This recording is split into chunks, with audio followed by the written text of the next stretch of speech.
हाँ मित्रों, हम लोग आज हिंदी कविता की समकालीनता और उसके आसपास और जुड़े हुए विषयों पर आज के हिंदी के 3 कवि, समर्थ कवि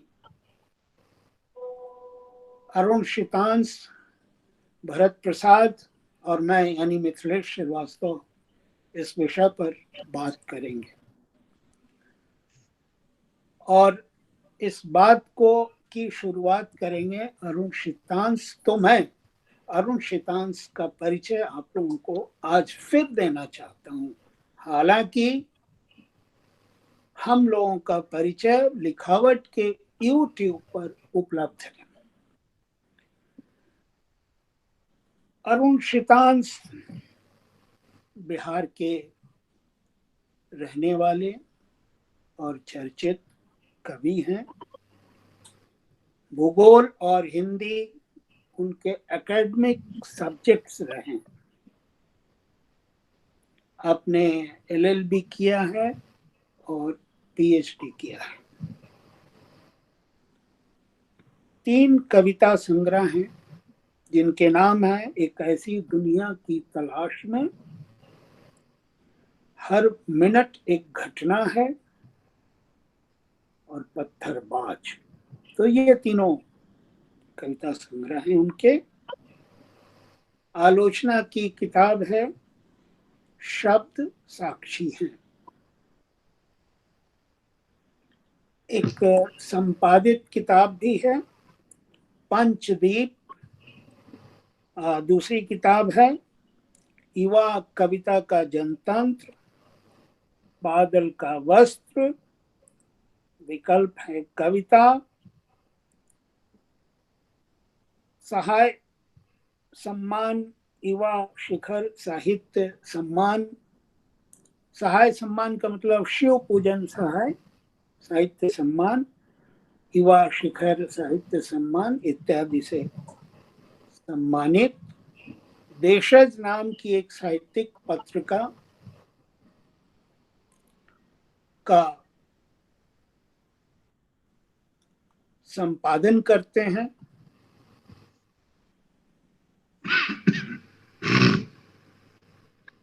और बिहार के आरा शहर में रहते हैं। तो मैं अरुण शीतांश जी का परिचय देने के बाद अब मैं आगे के लिए उनसे अनुरोध करता हूँ। अरुण जी। नमस्ते भरत प्रसाद जी, मिथिलेश श्रीवास्तव जी। नमस्कार। नमस्कार। और संक्षिप्त परिचय आज चूंकि बहुत गंभीर हम बातचीत करने जा रहे हैं, तो मिथिलेश श्रीवास्तव का परिचय ये है कि इनका जन्म 25 जनवरी 1958 को गोपालगंज जिला में हुआ। और इनका कविता संग्रह जो प्रकाशित अब तक हुए हैं वो किसी उम्मीद की तरह आधार प्रकाशन से पहला संग्रह आया था। पुतले पर गुस्सा, शिल्पायन से औरत ही रोती है पहले अभी जस्ट प्रकाशित हुई है। कवि ने कवि का कहा नेशनल बुक ट्रस्ट से किताब आई। और इसके बाद इन्होंने लगातार लगभग 30 वर्षों से मैं समझता हूँ कि साहित्य में, कविता में सृजनरत है। रंगमंच और समकालीन कला पर लेखन, केंद्रीय साहित्य अकादमी दिल्ली, साहित्य अकादमी हरियाणा, साहित्य अकादमी सरीखे देश भर के अकादमियों और अनेक संस्थानों में कविता का पाठ किया है। विदेशों में भी कविता का पाठ किया है। साहित्यिक और सांस्कृतिक संस्था लिखावट के संयोजक है, जिसके तहत ये प्रोग्राम हो रहा है। और ये हैं हमारे मिथिलेश श्रीवास्तव। और उनकी कविताएं हम लगातार पत्र पत्रिकाओं और परिदृश्य पे देखते रहते हैं। एक चर्चित नाम हमारे बीच जो बैठे हुए हैं, भरत प्रसाद जी, जिनका जन्म 25 जनवरी 1970 को ग्राम हरपुर, जिला संत कबीर नगर, उत्तर प्रदेश। ये जिला का नाम मुझे बहुत अच्छा लगता है, संत कबीर नगर। कबीर एक किताब भी है भरत प्रसाद। जो है हमारे जिले में है। हाँ, आप ही के जिले की बात कर रहा हूँ। जी जी। और बहुत इनका शोध कार्य जो है उस समकालीन कविता में अभिव्यक्त समाज की संस्कृति 2011 में जिस पर पीएचडी हुआ है। इस तरह से भरत प्रसाद का एक कहानी संग्रह और फिर एक दिन इंद्रप्रस्थ प्रकाशन से प्रकाशित हुआ देसी पहाड़ परदेसी लोग लेख का संग्रह। उनकी चर्चित किताब एक है जो बार बार मैं जिक्र करता हूँ, एक पेड़ की आत्मकथा, जो कविता संग्रह काव्य संग्रह है। नई कलम में सांस रखने की चुनौती, ये आलोचना की किताब है। भरत प्रसाद जी की अनामिका प्रकाशन इलाहाबाद से 2013 में प्रकाशित हुई है। और सृजन की 21वीं सदी वो भी लेख संग्रह है। बीच बाजार में साहित्य शिल्पायन से है, वो आलेख संग्रह है। 24 किलो का भूत कहानी संग्रह, ये दूसरा कहानी संग्रह। और फिर दूसरा कविता संग्रह बूंद बूंद रोती नदी, नेशनल पब्लिशिंग हाउस से है। वो शायद मेरे पास नहीं है। बीहड़ चेतना का पथिक मुक्तिबोध आलोचना की किताब अनामिका प्रकाशन से इलाहाबाद से आई है। कहना जरूरी है विचार की किताब है, बहुत महत्वपूर्ण किताब है। प्रतिश्रुति प्रकाशन कोलकाता से छपी है ये 2017 में। कविता की समकालीन संस्कृति, ये भी आलोचना किताब है। प्रतिबद्धता की नई जमीन, ये भी आलोचना किताब है जो एक भारतीय ज्ञानपीठ नई दिल्ली से और एक प्रतिश्रुति प्रकाशन कोलकाता से क्रमशः 2017 और 18 में आई। लगातार लेखन में सक्रिय हैं, लगातार किताबें आती हैं। पुकारता हूँ कबीर वो चयनित कविताओं का संग्रह है। और पत्रिकाओं में जहां तक सवाल है वो छपते ही हैं। जनपथ के कई अंकों का संपादन भी किया है। इसमें सदी के शब्द प्रमाण जो आरा से ही सौभाग्य है कि वो निकलता है। धरती का बचपन, बचपन की धरती, जनपथ पत्रिका का ही वो संपादन किए हैं भरत प्रसाद जी। सृजन सम्मान 2005 में रायपुर में मिला था। अंबिका प्रसाद दिव्य रजत अलंकरण 2008 ईस्वी भोपाल मध्य प्रदेश में प्राप्त हुआ। युवा शिखर सम्मान 2011 शिमला में प्राप्त हुआ। मलखान सिसोदिया कविता पुरस्कार 2014 अलीगढ़, वह कविता थी नमिता सिंह की पत्रिका में छपी थी भगत सिंह पर। शायद उसी पत्रिका से वही कविता पर, भगत सिंह पर केंद्रित वो कविता थी, उसी पर ये पुरस्कार मिला था जहां तक मैं नहीं भूल रहा हूँ। पूर्वोत्तर साहित्य परिषद पुरस्कार 2014 शिलांग में। फिर पत्रिका में जो परिकथा है वो उसके एक स्तंभ है इन्होंने लिखा था। और उसमें देशज की भी कई बार आलोचना भी की, तारीफ भी की और उसका चर्चा भी किया, मुझे याद है। और फिर हाल हिंदी विभाग के विभागाध्यक्ष हैं पूर्वोत्तर पर्वतीय विश्वविद्यालय में। तो एक जो काम करता है, तो जो काम करेगा तो उसमें समय लगेगा, और जो समय लगेगा उसको बोलने में भी समय लगेगा। तो इसीलिए कभी कभी संक्षिप्त में परिचय देते हैं प्रसाद जी को। लेकिन आज मैं सोचा कि नहीं, आज पूरी बात कह दी जाए और पूरा परिचय ही पढ़ दिया जाए।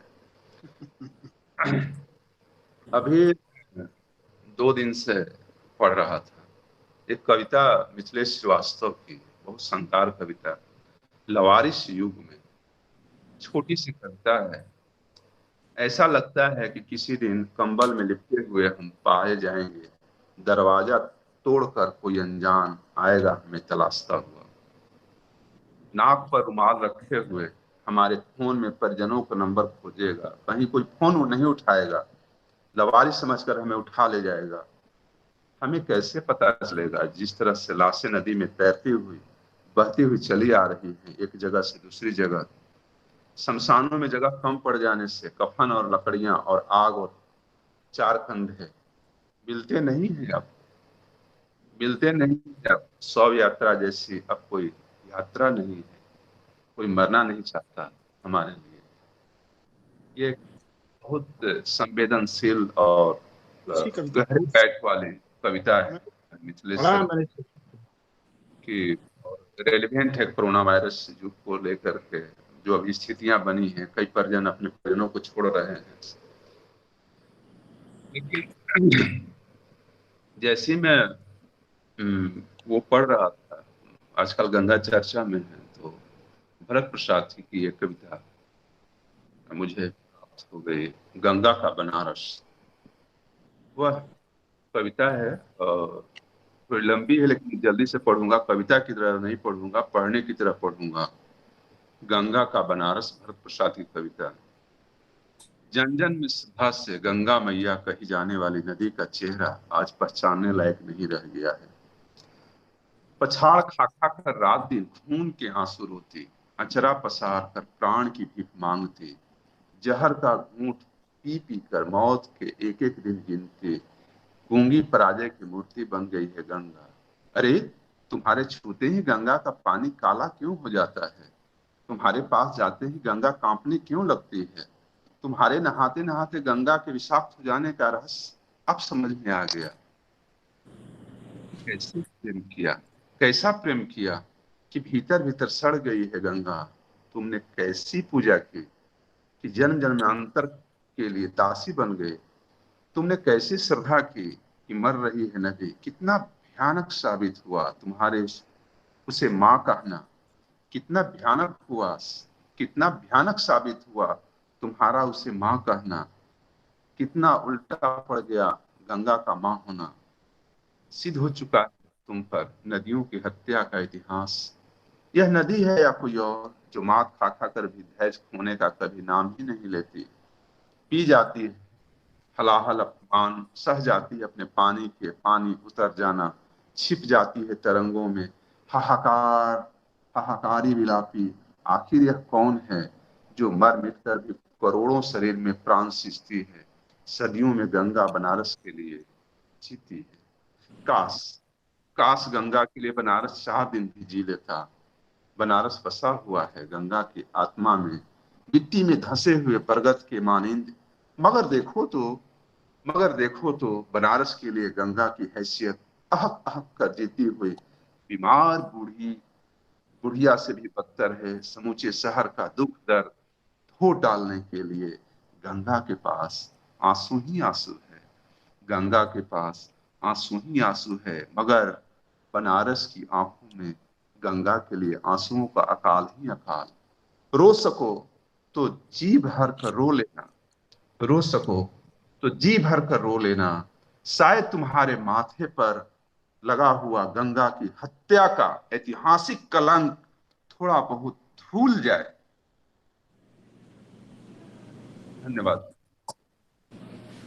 ये कविता एक रफ्तार में चलती है और उत्तेजना पैदा करती है, और स्लो नहीं, स्लो मोशन नहीं आती है। लगता है कि अब पता नहीं कवि आगे और क्या क्या कहेगा। इतनी दारुण स्थिति गंगा की है, और 100 यात्रा की है, और 100 यात्रा में 4 कंधे नहीं मिल रहे हैं।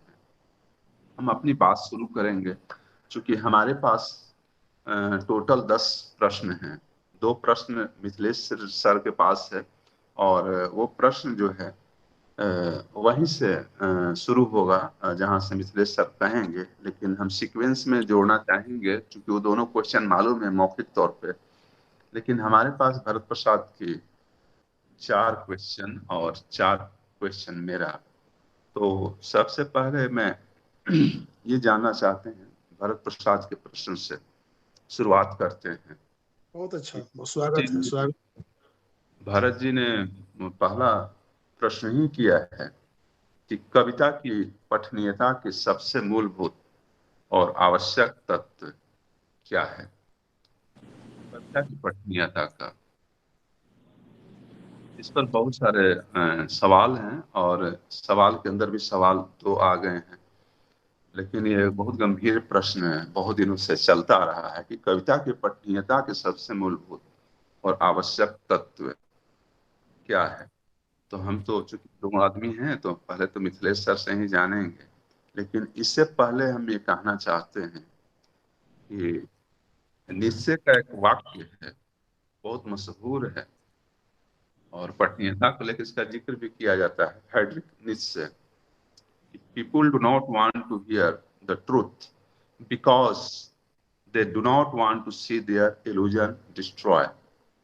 इसका मतलब यह है कि लोग सत्य नहीं सुनना चाहते, सत्य को, क्योंकि सत्य उनकी भ्रांतियां नष्ट कर देता है।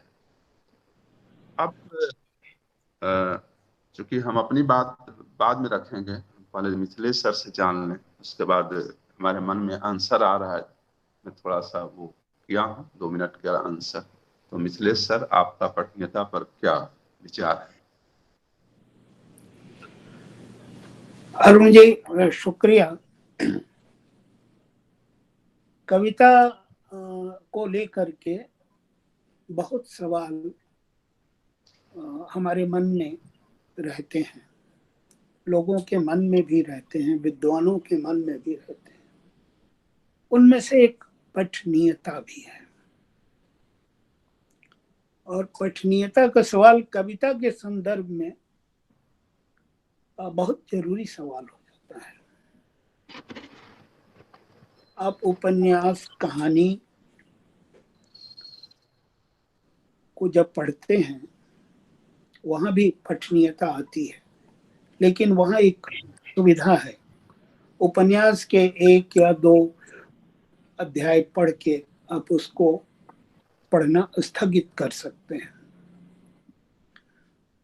क्योंकि उसमें पूरी की पूरी कहानी होती है, और जहां उस कहानी से आप ऊब गए तो आप पढ़ना स्थगित कर देते हैं। तो उपन्यास और कहानी की पठनीयता उपन्यास से अलग हो जाती है, क्योंकि कहानी उपन्यास की तुलना में छोटी होती है। लेकिन वहां भी जब आपका मन हट जाता है तो आप छोड़ देते हैं। अब कविता अब कहानी से भी छोटी होती है। मैं वो छोटी कहानियों की बात नहीं कर रहा हूँ। कहानी में एक जो कथ्य होता है, उपन्यास का भी कथ्य होता है, उसी तरह से कविता का भी कथ्य होता है। बहुत अच्छा। लेकिन कविता के कथ्य में मनुष्यता और संवेदना का इनपुट बहुत ज्यादा होता है, और ये अनुपात इतना ज्यादा होता है कि आपको कविता पढ़ते समय अगर आपकी चेतना में सिर्फ शब्द ही शब्द आ रहे हैं तो पठनीयता वहां बाधित हो जाएगी। अगर कविता पढ़ते हुए आपकी संवेदना तंत्र झंकृत हो जाती है, आपके भीतर कुछ रिएक्शंस होने लगते हैं, तो आप पूरी कविता में जाते हैं। जैसे आपने मेरी एक कविता का जिक्र किया, लवारिस युग में। वो कविता छोटी सी है, बहुत मारक है। ये मुझे जब आपने मेरी कविता पढ़ी तो मैंने ज्यादा महसूस किया। लेकिन कविता लिखते समय भी मुझे महसूस हुआ था कि हम किसी के लिए मरने के लिए तैयार नहीं हैं। अगर कोई परिजन, ये व्याख्या नहीं है, परिजन कहीं अगर हॉस्पिटल में है तो हम साहब वहां जाना नहीं चाहते हैं। बिल्कुल। अब ऐसे समय में कि हम किसी चीज में भागीदार बनना नहीं चाहते हैं। क्यों नहीं बनना चाहते हैं? क्योंकि अपना जीना सबसे ऊपर आ गया। कविता हमें यह नहीं सिखाती है। कविता अगर आपको और मनुष्य बनने के लिए प्रेरित करती है, वही कविता है। लेकिन हम कविता से अलग, एक ये बहुत समसामयिक बात हो गई।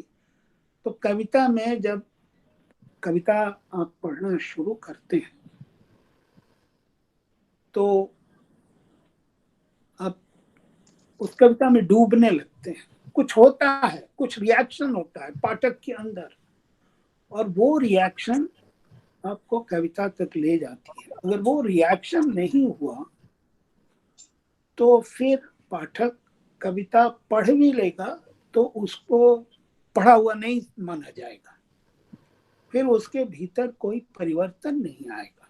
हम भी तो पाठक हैं ना, कवि भी हैं लेकिन पाठक भी हैं, और कभी कभी तो अपनी ही कविताओं के पाठक हैं। अपनी ही कविताएं, मेरी अपनी कविता मेरे अंदर वो भाव नहीं जगाती है तो मैं उसको पढ़ना छोड़ देता हूँ। जो मेरी संवेदना को झंकृत नहीं करती है, मेरी संवेदना को और मानवीय नहीं बनाती है, तो वो हम छोड़ दे। लेकिन ये अरुण जी, भरत जी, ये मैं एक बहुत ही आदर्श स्थिति की बात कर रहा हूँ। जी जी जी। ये आदर्श स्थिति है।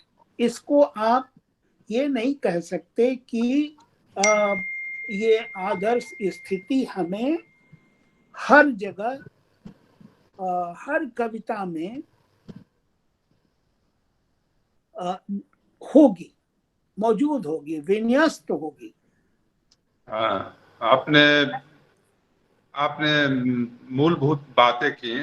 चूंकि ये आंसर और खिंचा जाएगा, आंसर मिल गया हाँ, आपकी बातों में, तो ज्यादा खींचना नहीं है, समय का भी ध्यान रखना है हाँ, हम लोग। बिल्कुल बिल्कुल। तो हमें जो चाहिए था वो मैसेज जो आ रहा है ना उसको ऑफ कर दीजिए, क्योंकि मैसेज से टुन टुन बज हाँ, रहा है।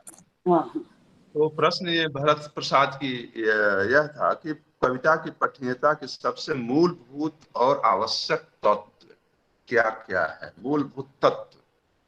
तो मैं अपना जवाब ये रखना चाहता हूँ कि मूलभूत पठनीयता का सबसे पहला तत्व, जब हमने लिखना शुरू किया, अपने अनुभव के आधार पर मैं पहले बता रहा हूँ कि कविता में संप्रेषणीयता का बहुत बड़ा महत्व होता है। बहुत और अच्छी बात। संप्रेषणीयता नहीं होगी तो कोई भी कविता ध्वस्त हो जाएगी। बहुत अच्छी बात है, बिल्कुल। शायद इसी को लेकर के रामचंद्र शुक्ल जी ने कविता में अस्तित्व की बात की है। रामचंद्र शुक्ल ने, हम अब जो साहित्य में जो हमारे पूर्वज देखे गए हैं उसी का उदाहरण देना पड़ेगा। हम विदेश से उदाहरण नहीं ले सकते, ले भी सकते हैं, लेकिन हमारे धरोहर वही है तो हम उन्हीं का उदाहरण ले रहे हैं।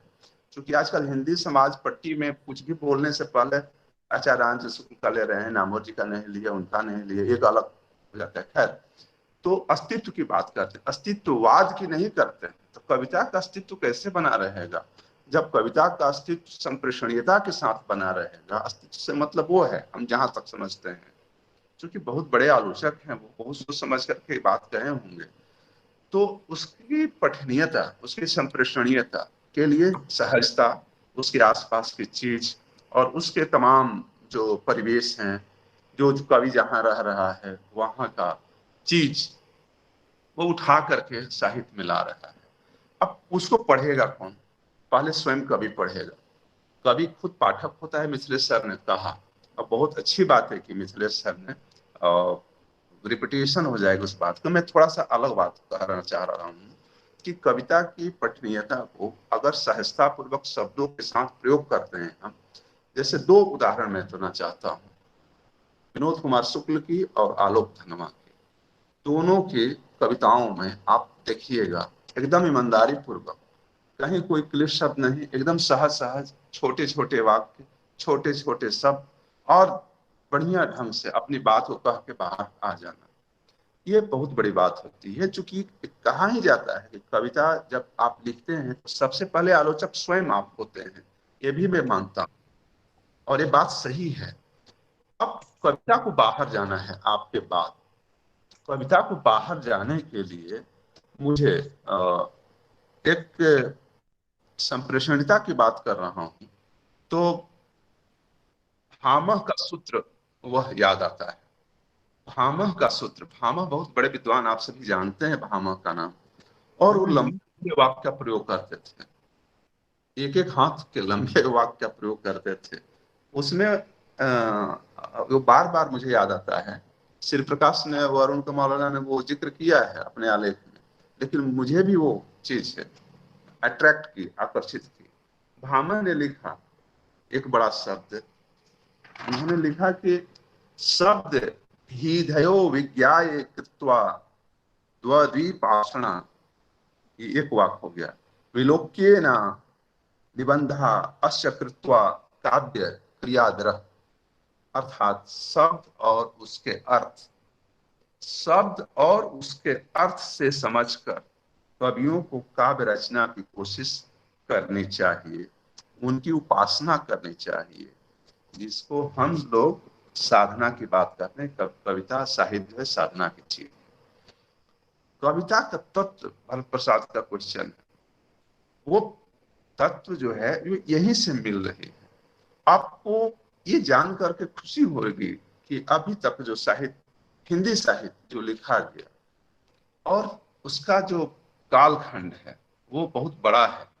उस कालखंड का हम जिक्र नहीं करेंगे, आगे चल करके करेंगे। जो मिथिलेश श्रीवास्तव का क्वेश्चन में वो समाहित है, आगे जिक्र करेंगे।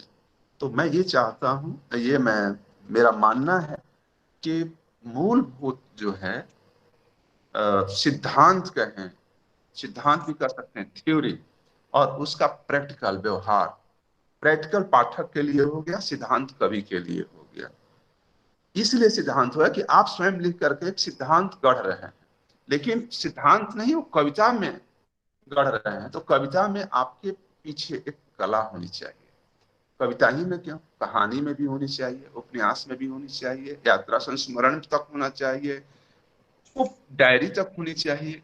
जब तक आप कला नहीं होगी कविता में, साहित्य में, कौन पढ़ेगा? फिर आप उससे हट करके अपने को मनुष्य समझते हैं कि हम आम आदमी से अलग हैं, लेखक हैं, बड़े लेखक हैं या छोटे लेखक हैं, हम लेखक कहलाने का गर्व महसूस करते हैं। आप में कला ही नहीं है तो जाकर आप दर्शन, समाजशास्त्र, इतिहास और गाली दीजिए दूसरों को। आप कविता में कला, अति कलावाद सर्वत्र वर्जय, अति कलावाद को हम उसमें नकारते हैं, मैं नकारता हूं, क्योंकि कविता को कविता ही रहने दीजिए। दूसरी बात, जो कि ये तत्व की बात है, एक तत्व ये भी मैं कहना चाहता हूं कि केवल वैचारिकता से भी भरी हुई कविता मुझे कभी अच्छी नहीं लगी। उस विचार और संवेदना से कविता सुंदर दिखाई देती है और पढ़ने में भी वो अच्छी लगती है। अब यहाँ पे प्रश्न एक और खड़ा हो जाता है प्रश्न से कि पहले की कविताएं ज्यादा पठनीय थी, आज की कविताएं कम पठनीय हैं। ये भी एक प्रश्न खड़ा हो जा रहा है, उसका जिक्र करना। लेकिन हम सेंट्रलाइज हैं उसी पर कि कविता के तत्व और उसका पठनीयता। तो कविता की जो पठनीयता है, अब तो वो लेखक लिख दिया, बाहर जाएगा। तो आप लेखक जैसा जीवन जिया है, वैसा लिखा है, ये आप पर जिम्मेवारी है कि आपने कविता कैसी लिखी है, सोच समझ करके। जब आपके हाथ से बाहर चली जाती है तो पाठक किस ढंग से लेंगे? आज के पाठक पहले के पाठक से ज्यादा बौद्धिक, इंटेलेक्चुअल और गंभीर है। पहले के आईआईटी के छात्र, आपने सुना है कि कविता पढ़ते थे? आज के आईआईटी के छात्र कविता पढ़ते हैं, अपने यहाँ कवियों को बुला करके कविता पाठ कराते हैं। भक्ति आंदोलन के बाद, स्वतंत्रता आंदोलन के बाद, छायावाद तक आप देखिए इस तरह के नहीं मिलेंगे चीजें। वो फिर तुकबंदी और वो लामबंदी और चकड़बंदी और गुटबंदी और तमाम तरह की चीजें मौजूद हो जाएंगी। लेकिन तब पठनीयता का एक विशाल पाठक उस समय मौजूद था देश में। आज कम हुआ है, वो कम हुआ है, लेकिन बेहतरीन हुआ है। इस मायने में मैं अपनी बातें कह रहा हूँ, किसी दूसरे की बातें नहीं। जो लोग भी पढ़ते हैं वो पढ़े लिखे लोग पढ़ते हैं, पहले भी पढ़े लिखे लोग ही पढ़ते थे, मेरा भी मानना है। लेकिन लोग दूसरे से सुन करके गाते थे, पढ़ते थे, करते थे। आज जो लिख रहे हैं पढ़ रहे हैं, ये भी सही है। लेकिन अलग जैसी कविता आ जाती है तो दोस्त और मित्र बोलते हैं, अरे क्या कहानी लिखे हो, कविता है। उस कविता को, फॉर्म को नहीं जानते, जिसमें स्ट्रक्चर है, व्यू है और कंटेंट है, तीनों को लेकर हम चलते हैं। तो मुझे लगता है कि अगर तीनों साथ में हो तो कविता अमर हो जाएगी, वो कविता अमर हो जाएगी। मुक्ति बोध की बहुत कविताएं ऐसी पड़ी हुई रही बहुत दिनों तक। अंधेरे में कविता को बहुत बाद में रिकॉग्नाइज किया गया, जबकि स्वयं एक बड़े कवि उनके साथ थे, अशोक वाजपेयी, मरणासन तक साथ में थे। और उनके पीढ़ी के एक बेहतरीन कवि प्रमोद वर्मा, उनकी पत्नी से मैं मिला हूँ रायपुर में, जब ईश्वर रंजन जी ने कार्यक्रम कराया था। खगेन ठाकुर, कमला प्रसाद, तमाम लोग गए थे उसमें। कल्याणी वर्मा उनकी पत्नी का नाम है, मिला हूं। उनका पूरा सेट है मेरे पास। अ, राजकमल ने छापा है प्रमोद वर्मा। प्रमोद वर्मा की जिक्र नहीं होती है। उन्हीं के समकालीन, उन्हीं के हम उम्र हैं प्रमोद वर्मा। उनकी एक लड़की भी है, बहुत कम उम्र में कम उम्र की लड़की से शादी किए थे प्रमोद वर्मा जी। कल्याणी वर्मा है, और कल्याणी वर्मा की लड़की भी है, मैं उसका नाम भूल रहा हूँ। तो मुक्ति बोध को रिकॉग्नाइज करना, प्रमोद वर्मा को। अब प्रमोद वर्मा खोजेगा तो कोई शायद मिल जाए सोशल मीडिया पर या ऐसे करने पर, लेकिन हम नहीं मिल खोजते हैं। सोहन लाल चतुर्वेदी, माखन लाल चतुर्वेदी, द्विवेदी, और फिर मैथिली शरण गुप्त, और तमाम तरह के जितने भी कवि हुए हैं, इनको रिकॉग्नाइजेशन जो है, प्रचार प्रसार जो है, और लोग के अपेक्षा कहाँ मिला? बाद में अब जाकर के मिला। जिस समय लिखते थे उस समय नहीं मिला। जितना कि सूर्यकांत त्रिपाठी निराला और तमाम जयशंकर प्रसाद, महादेवी वर्मा और लोग मिला। मैं ये सेंट्रलाइज करना चाहता हूं कि पाठक वर्ग को साहित्य के पास आना पड़ेगा। भरत प्रसाद जी। जी, बहुत अच्छी बातें आप दोनों लोगों ने की हैं। हमारे वरिष्ठ कवि और अग्रज मिथिलेश श्रीवास्तव जी ने और प्रिय भाई अरुण सीतांश जी ने, दोनों हमारे प्रिय रचनाकारों ने जो बात रखी है, उसमें से कई सारे संदर्भ अपने आप सहज ही निकल जा रहे हैं। लेकिन मैं सीधे प्रश्न पर आता हूं, कविता की पठनीयता के मूलभूत आवश्यक तत्व क्या हैं? जैसा कि अभी अरुण सीतांश ने बताया, संप्रेषणीयता। ये संप्रेषणीयता बनती कैसे और संप्रेषणीयता होती क्या है, इसी पर मेरा मन टिक रहा है, और मैं चाहता हूं कि इसको जरा स्पष्ट करें। अच्छी बात, अच्छी बात। सर, ये जो संप्रेषणीयता है, यह जो है भाषा से तय होती है। भाषा सबसे पहला आवश्यक तत्व है, जो कविता के प्रति पठनीयता का प्रवेश द्वार कहा जा सकता है। और ये जो भाषा होती है, यह असल में न तो यह बोलचाल की भाषा होती है पूरी तरह से, जैसे सामान्य तौर पर हम बोलचाल में प्रयोग करते हैं, और न तो बहुत शुद्ध साहित्यिक भाषा होती है। इसको आप कह सकते हैं कि एक रचनात्मक जीवन से भरी हुई भाषा होती है, संप्रेषणीयता की भाषा, जो रचना की भाषा कही जा सकती है। और जब हम पठनीयता की बात करते हैं, तो हम ये भूल जाते हैं कि साहित्य की कोई भी विधा, चाहे वो कविता हो, चाहे कहानी, उपन्यास या आलोचना, कोई भी विधा, यह असल में आपकी व्यक्तिगत नहीं है। साहित्य ही व्यक्तिगत नहीं है, वो पूरी तरह से सार्वजनिक धरोहर है, सार्वजनिक संपत्ति है। कविता भी सार्वजनिक धरोहर होती है। तो जब हम संप्रेषणीयता को ध्यान में रखें, जब हम पाठक को संबोधित करें, तो यह ध्यान में रखना बहुत जरूरी है कि जो हम लिखने जा रहे हैं, वह एक विशाल पाठक वर्ग के लिए है। इसलिए इसलिए जब कविता में कोई प्रश्न हम उठाते हैं, कविता में कोई सवाल खड़े करते हैं, कविता में कोई समस्या का जिक्र करते हैं, किसी घटना का जिक्र करते हैं, तो वह पूरी तरह हमारी रुचि का विषय नहीं होता है। वह जो है उनकी रुचि का विषय होता है, जो उसको पढ़ने वाले हैं। एक बड़ा मूलभूत मनोवैज्ञानिक तथ्य है कि हमें वही बात अच्छी लगती है जिसमें हमारे मन की बात हो। हमें वही बात अच्छी लगती है जिसमें हमारे मन की बात हो। पाठक जो है, वह अपने आप को खोजता है। पाठक अपने अक्स को देखना चाहता है। पाठक अपने को ढूंढता है कविता में। और जब उसकी चिंताएं, उसके सवाल, उसके सपने, उसकी आकांक्षाएं जब उस कविता में मिलने लगती हैं, तब सहजता पूर्वक उस कविता से वो जुड़ाव महसूस करता है। अब अभी थोड़ी देर पहले हम लोगों ने जिस कलावाद की बात की है, यह आज की समकालीन कविता का एक बड़ा संकट है, अरुण जी और मिथिलेश श्रीवास्तव जी। हम इस बात को कहीं न कहीं स्वीकार कर ही लें कि यह कविता पर कलावाद के हावी होने का समय है। कविता पर कलावाद के हावी होने का समय है। हम चाहे जीवन के लिए कविता की कितनी भी मांग कर लें, लेकिन इस समय जो हमारे सामने कविता सबसे प्रमुख रूप में उपस्थित है वो कलावादी कविता है, और कलावाद की तरफ आगे बढ़े हुए कई सारे नाम।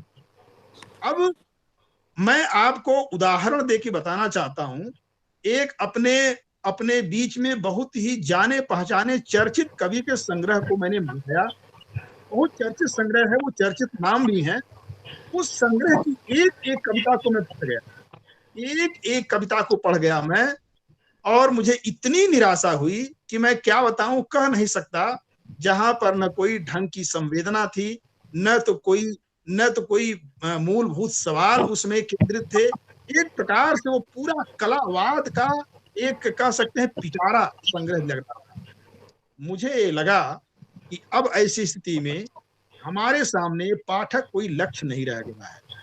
तो अरुण जी, संप्रेषणीयता तय होती है भाषा से, और सही। जीवन में भरी हुई भाषा से, ये विशेष रूप से कहना चाहते हैं। इसके अलग अलग और संदर्भ हैं, उस पर कभी बाद में चर्चा हो सकती है। बिल्कुल बिल्कुल।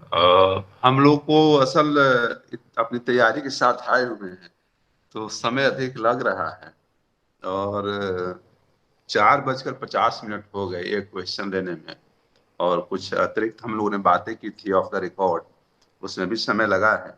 लेकिन अब एक एक क्वेश्चन पहले तीनों से ले लेते हैं। एक मेरा क्वेश्चन था उसमें, कविता की सहजता और उसके आंतरिक लय को कैसे बचाया जा सकता है। जब पठनीयता पर बातचीत चल रही है, तो मेरा क्वेश्चन था कि कविता की सहजता और उसके आंतरिक लय, इंटरनल जो रिद्म है, उसको कैसे बचाया जा सकता है। क्योंकि ये पठनीयता पर भी एक गंभीर प्रश्न है कि भाई कविता नहीं पढ़ी जाती है, ये नहीं होता है, वो नहीं। तो आंतरिक लय और सहजता को किस प्रकार बचाया जा सकता है, मिथिलेश सर।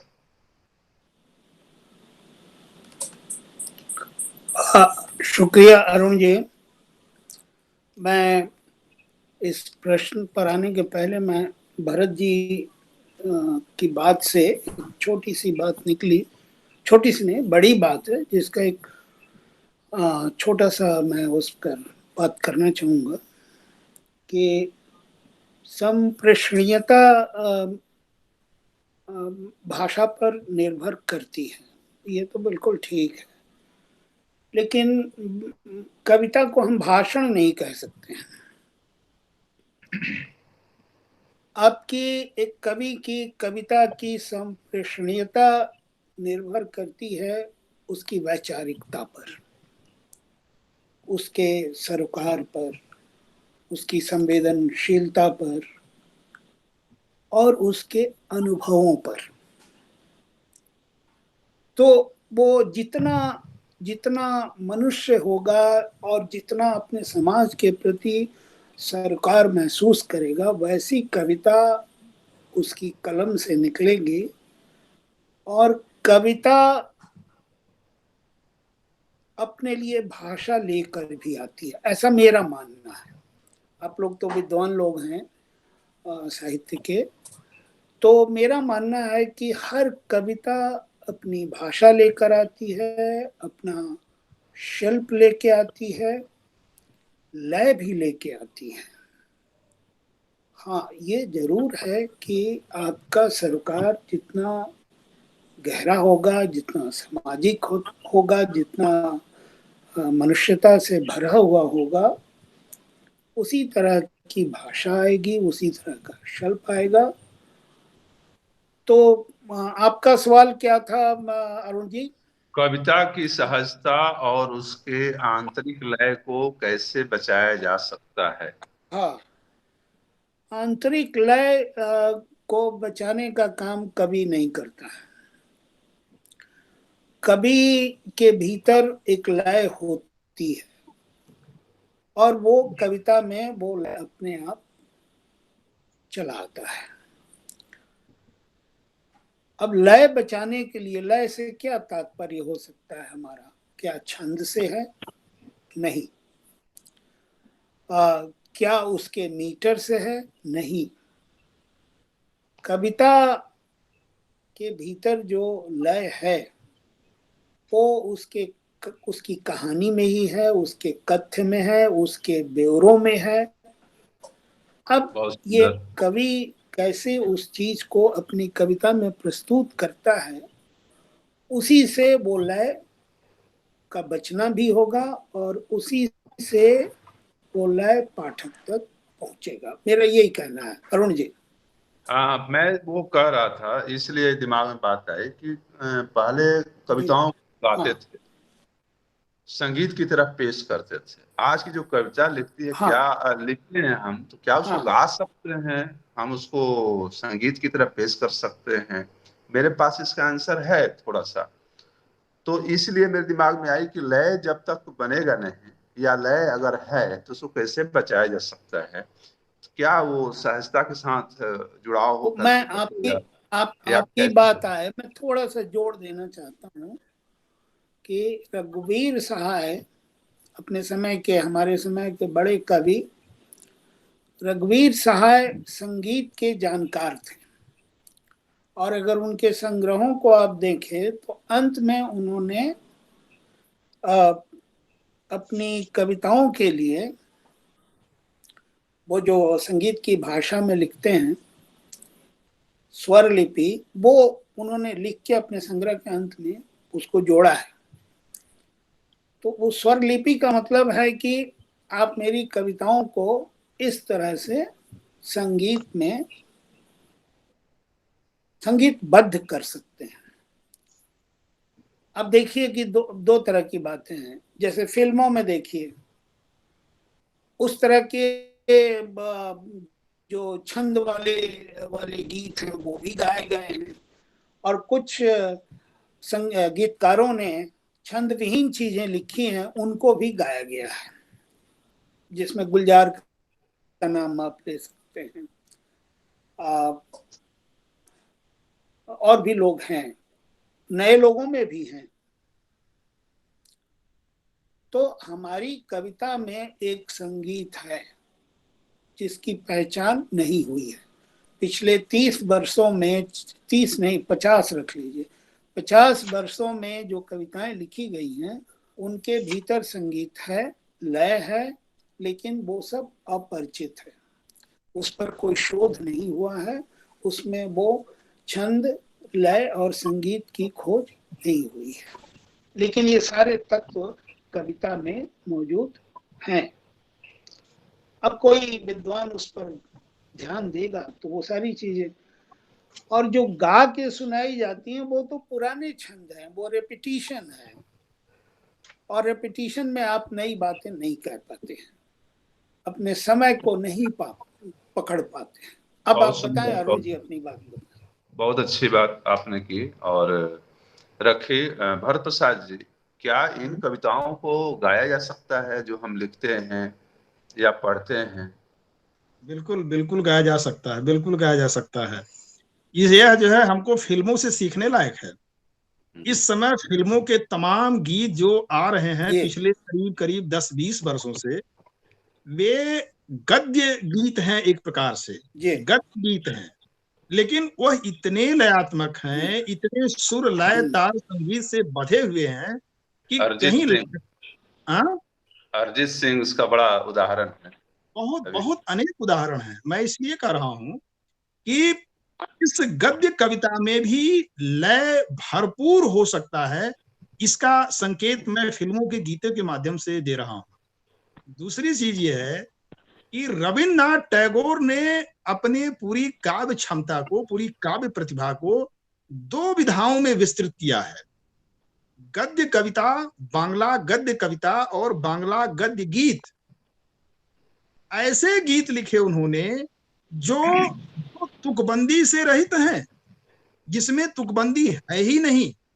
आप सोचिए कि करीब 3000 गद्य गीत लिखे रविन्द्रनाथ टैगोर ने, लेकिन वे गीत इतने लयात्मक हैं, इतने संगीतात्मक हैं कि आप जो है वो आप तुकबंदी वाले गीतों को रस भूल जाएंगे एक प्रकार से।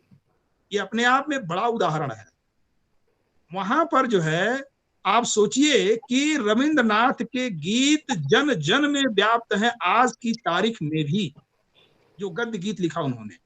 और दूसरा, ये माइकोवस्की का एक उदाहरण मैं देना चाहता हूं आपको। माइकोवस्की ने जो है इस सवाल पर बहुत गंभीरता से विचार किया और लिखते हैं कि लय कविता की मूल शक्ति और मूल ऊर्जा है, इसकी व्याख्या नहीं की जा सकती, उसकी चुंबक या विद्युत के प्रभाव की तरह केवल चर्चा ही की जा सकती है। तो लय अनिवार्यतः छंदबद्ध कविता में हो, यह अनिवार्य नहीं है। तो गद्य कविता में भी हो सकता है, गद्य गीत में भी हो सकता है, बल्कि यहां तक मैं कहूंगा कि वो कथात्मक कविता में भी लय हो सकती है। बिल्कुल कथात्मक कविता हो उसमें भी लय हो सकती है, इतनी संभावना मौजूद है गद्य कविता में। तो यह मैं मानता हूं कि बिना छंद की ओर लौटे हुए हम लयात्मक और संगीतात्मक कविता निश्चित रूप से लिख सकते हैं। ये आंतरिक लय की बात। जो सहजता की बात है, ये जो सहजता है, असल में सहजता बड़ी ही मूल्यवान कठिनता है। सहजता बड़ी मूल्यवान कठिनता है। सहजता सहज नहीं होती। सहजता बहुपर्तीय होती है, बहुपर्तीय होती है। रविन्द्रनाथ टैगोर खुद स्वीकार करते हैं कि प्रारंभ में जब कविताएं मैं लिखता था तो उसमें प्रतीक, उसमें बिंब, उसमें अलंकार, उसमें नए नए विचार और नई नई ऊंची ऊंची कल्पनाओं वो मेरे दिमाग में उमड़ती घुमड़ती रहती 24 घंटे। लेकिन बाद में मैंने जाना कि ये जो कविता की शैली है, ये कविता की मेरी शैली ठीक नहीं है। फिर उसके बाद वे सहज कविताओं पर उतर आए और आश्चर्य करेंगे कि सबसे ज्यादा चर्चित और महत्वपूर्ण कविताएं और गीत उनकी सहजता से भरे हुए गीत होते हैं। ये है सहजता। धन्यवाद भरत भाई। हम लोग अपने फॉर्म में हैं और बात कर रहे हैं। मिथिलेश सर का एक क्वेश्चन था कि जहां तक मैं समझ रहा हूँ, क्या क्वेश्चन था सर, आप ही पढ़ दीजिए वो पहला क्वेश्चन आपका। पहला क्वेश्चन था कि समकालीनता को कैसे परिभाषित करेंगे। तो सबसे पहले बस इतना ही से समझ गए हम लोग, और इसमें है क्वेश्चन, दूसरा क्वेश्चन बाद में लेंगे। नहीं, और फिर समकालीनता के भीतर पीढ़ियां आती हैं, तो पीढ़ियों का निर्धारण कैसे करते हैं, उसके क्या मापदंड हैं, बस यही क्वेश्चन था। तो मैं बोलूं या भरत प्रसाद जी? जी आप बोलिए, आप बोलिए, आप बोलिए। नहीं, अब कोई भी बोलिए। समकालीनता का मैं शॉर्ट में बोलूंगा, विस्तृत थोड़ा वो विस्तार दे देंगे भरत प्रसाद जी। समकालीनता का जब मैं समझ रहा हूँ मिथिलेश सर, कि मैं बार बार बात बोलता हूँ कि कंटेम्प्रोरी राइटिंग, जिसको समकालीन लेखन बोलते हैं, जो भी हमारी पीढ़ी के लोग रहे हैं या हम पहले की पीढ़ी के लोग रहे हैं, इवन वो क्या है, रैन भय चहुदेश जिनका है, गोरी सोई सेज पर मुख पे डारे केस, चल खुसरो घर आपने रैन भय।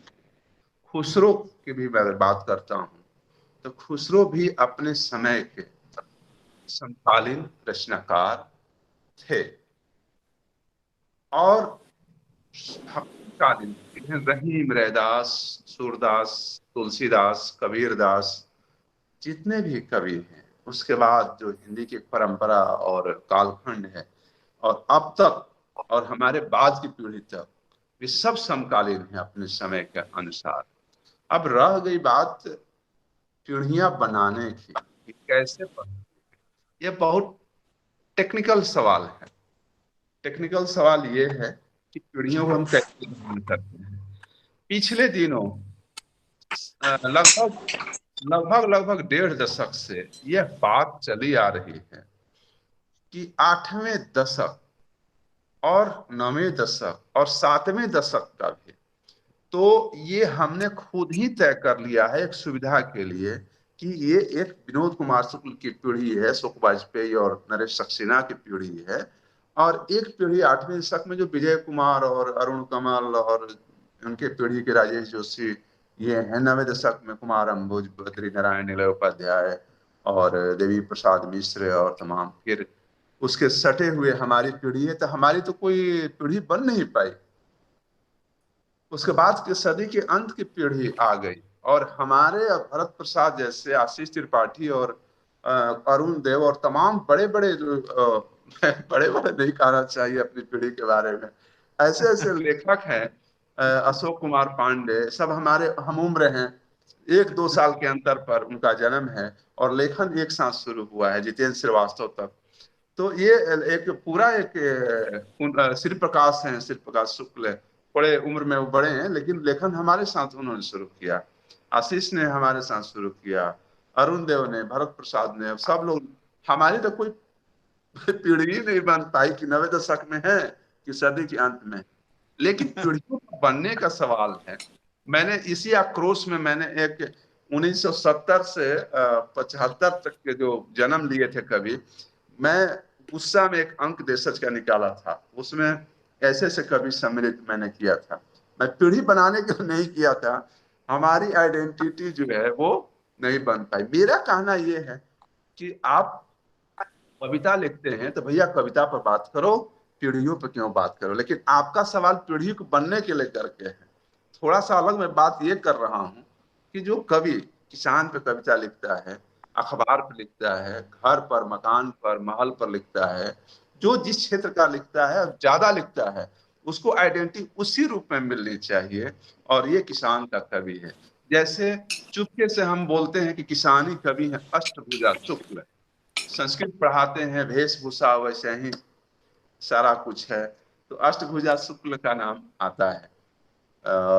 कथाकारों में है महेश दर्पण, शायद उनका, महेश कटारे उनका नाम आता है। तो वेशभूषा और तमाम ये सब चीजें, पिछले दिनों शिलालिप को पुरस्कार भी मिला था। पीढ़ियां बनने के जहां तक सवाल है, कुछ सोच समझ करके आचार्य रामचंद्र शुक्ल और क्या है, वाजपेयी के नाम है, बहुत बड़े, कैलाश वाजपेयी नहीं, बहुत बड़े नाम है, आलोचक हैं, मैं नाम अभी भूल रहा हूं। तो इन लोगों ने जो पीढ़ियां तैयार की, तो वे खुद एक परंपरा के तहत, एक सुविधा के तहत बोलते आए और वो चला आया। लेकिन पीढ़ियों का एक समझ पैदा करने के लिए, ये छायावाद के हैं, भक्तिकालीन के 7वें या 8वें हैं, और फिर अभी का जो मैं चर्चा किया, इस तरह से पीढ़ियों का बनने की सुविधा प्रदान की गई। मैं जहां तक समझता हूं, अब आगे पीढ़ी कौन बनाएगा, वो ठीक उसी तरह से है कि अपने पीढ़ी का आलोचक कौन होगा, ये कवियों पर ही जिम्मेवारी है कि ये बन जाता है तो ये कोई नकारात्मक चीज नहीं है, ये बनना चाहिए, क्योंकि कहने में एक सुविधा होगी। अब सदी के अंत के बाद के जो कवि आएंगे उनको क्या कहा जाएगा, उसके लिए भी तो कोई रास्ता निकालना पड़ेगा। एक सुविधा के लिए ये कहा गया है, लेकिन तकनीकी तौर पर मुझे इतना ज्ञान नहीं हो पा रहा है, क्योंकि मैं हिंदी साहित्य का तकनीकी रूप से वो मैं अध्ययन नहीं किया हूँ कि कैसे बनती है। इसके बारे में भरत प्रसाद जी कुछ बताएंगे। विश्वंभर नाथ उपाध्याय की समकालीन कविता पर एक आलोचनात्मक पुस्तक है और बड़ी महत्वपूर्ण आलोचनात्मक पुस्तक है, और वो पुस्तक समकालीन कविता के इस मूलभूत प्रश्न को काफी हद तक जो है सुलझाने की कोशिश करती है। उन्होंने बाकायदा समकालीनता की प्रवृत्तियों को रेखांकित करते हुए समकालीन कविता को असल में नई कविता और अकविता और छोटे छोटे जो एक एक साल के आंदोलन चले उन सब से अलग किया है, और खास तौर पर समकालीन कविता को निर्धारित करते हुए उन्होंने बताया कि यह जो नक्सलवाड़ी आंदोलन आंध्र प्रदेश में हुआ, नक्सलवाड़ी आंदोलन आंध्र प्रदेश में, और नक्सलवाड़ी आंदोलन की पृष्ठभूमि में जिन कवियों ने विद्रोहात्मक रूप धारण किया, एक राजनीतिक दृष्टि के तहत कविता आरंभ की, उस प्रबल है। ऐसी कविताओं को समकालीन कविता कहा गया, चूंकि यह आक्रोश, यह जनधर्मिता, यह लोक पक्षधरता, यह जो है विद्रोही चेतना इसके ठीक पहले के पीढ़ी में, इसके ठीक पहले की काव्यात्मक दौर पे कम दिखाई पड़ती है या स्वर करीब करीब मध्यम है। तो एक तो ये कि यह जो समकालीनता है, इसको इस रूप में आप देखिए, 3 शब्द हैं आपके सामने, बल्कि 2 शब्द खास तौर पर हैं, आधुनिकता, समसामयिकता और समकालीनता। ध्यान दीजिए, आधुनिकता, समसामयिकता और समकालीनता, ये तीनों में समय का फर्क होता है। आधुनिकता का व्यापक दायरा होता है, समकालीनता उससे कम दायरे की होती है, और समसामयिकता सबसे कम दायरे की होती है। समसामयिक का मतलब है बिल्कुल 1, 2, 3, 4 दिन, 5 दिन में घटित हुआ। समसामयिकता, जब समकालीनता कहते हैं, वो 5 साल 10 साल का है। आधुनिकता कहते हैं 50 साल का भी इसको खींच सकते हैं। तो एक तो ये समय के हिसाब से इसको निर्धारित करेंगे। दूसरी बात यह है कि इस समय लिखी जा रही अधिकांश कविताएं या इस समय लिख रहे अधिकांश कवि या तो समसामयिक चरित्रों पर, या समसामयिक घटनाओं पर, या समसामयिक ज्वलंत सवालों पर केंद्रित है पूरी तरह से। वो किसी अध्यात्म के चक्कर में, किसी जो है कल्पना की दुनिया में, किसी पारलौकिकता में, किसी विश्वास में केंद्रित होकर के, बंध करके नहीं लिखते हैं कविताएं। यह एक बड़ी मूलभूत प्रवृत्ति समकालीनता की मानी जा सकती है। दूसरी बात यह है अरुण जी और बड़े भाई मिथिलेश जी, वैचारिकता, प्रतिबद्ध वैचारिकता समकालीनता की बड़ी ही अनिवार्य विशेषता के रूप में रेखांकित की जाती है। यानी अगर हम वैचारिक रूप से प्रतिबद्ध नहीं हैं, यहां तक कि अगर हम राजनीतिक रूप से प्रतिबद्ध नहीं हैं, तो समकालीन कवि हम नहीं कहला पाएंगे। इसके बढ़िया उदाहरण मेरे सामने मंगलेश डबराल हैं। तो इस मंगलेश डबराल ही नहीं, अनेक और सभी कवियों के समकालीन कवि हैं। और जैसा कि आपने नाम लिया तमाम सारे कवियों का, हमारे अपने पीढ़ी के कवियों का नाम लिया, ये बात ध्यान दें कि ये जो समकालीन कविता का कालखंड है करीब करीब 45-50 वर्षों का, अगर हम धूमिल से उसकी शुरुआत माने, धूमिल के 2 काव्य संग्रह आए, संसद से सड़क तक, कल सुनला मुने, बाद में जो है सुदामा पांडे का प्रजातंत्र भी आया। लेकिन जो उनकी प्रस्थान बिंदु के रूप में रेखांकित की जाती है, वो पुस्तक है संसद से सड़क तक, 1972 ईस्वी में वो पुस्तक आती है। तो अगर आप वहां से धीरे धीरे आप कालखंड में बांटना आरंभ कर दें, हालांकि मैं कविता की विकास यात्रा को कालखंडों में बांटने के विरुद्ध हूं, लेकिन समझने के लिए अगर आप उसको विभाजित भी कर दें, तो करीब 5 पीढ़ियों की कविता समकालीन कविता में है, 5 पीढ़ियों की।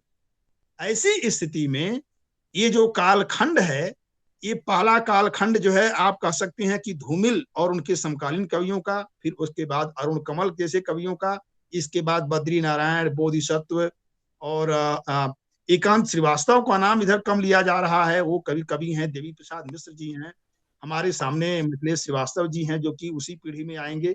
इसके बाद हम लोगों की अपनी पीढ़ी है, जिसमें आपने जितेंद्र श्रीवास्तव का नाम लिया, आशीष त्रिपाठी हैं, आप स्वयं हैं। एक नाम लेना बहुत जरूरी है, वो हैं हमारे सुरेश से निशांत जी, हिमाचल प्रदेश के हैं। इसके बाद मैंने अब तत्काल इतनी लंबी श्रृंखला ये हो जाएगी कि वो कम पड़ जाएगा। आपके जो है आत्मा रंजन हिमाचल प्रदेश के कवि हैं। इस तरीके से लंबी श्रृंखला है। अब इसके बाद जो अंतिम, जो नवीनतम पीढ़ी है इस समय समकालीन कविता की, उसमें रेखांकित करें अदनान कफील दरवेश जैसे कवि हैं, बाबूशाह कोहली जैसी कवित्री हैं, उसमें विहाग वैभव जैसे बिल्कुल युवा कवि हैं, तेज तर्रार और प्रतिभावान। तो ये 5वीं पीढ़ी है। ये पीढ़ियों की बात हो गई। मैं सिर्फ ये कहना चाहता हूं कि यह 45 और 50 वर्षों की जो समकालीन हिंदी कविता है, जिसकी शुरुआत धूमिल जैसे बड़े कवि ने की, और यह हिंदी कविता पुनः एक धूमिल की प्रतीक्षा में अभी खड़ी दिखाई पड़ती है।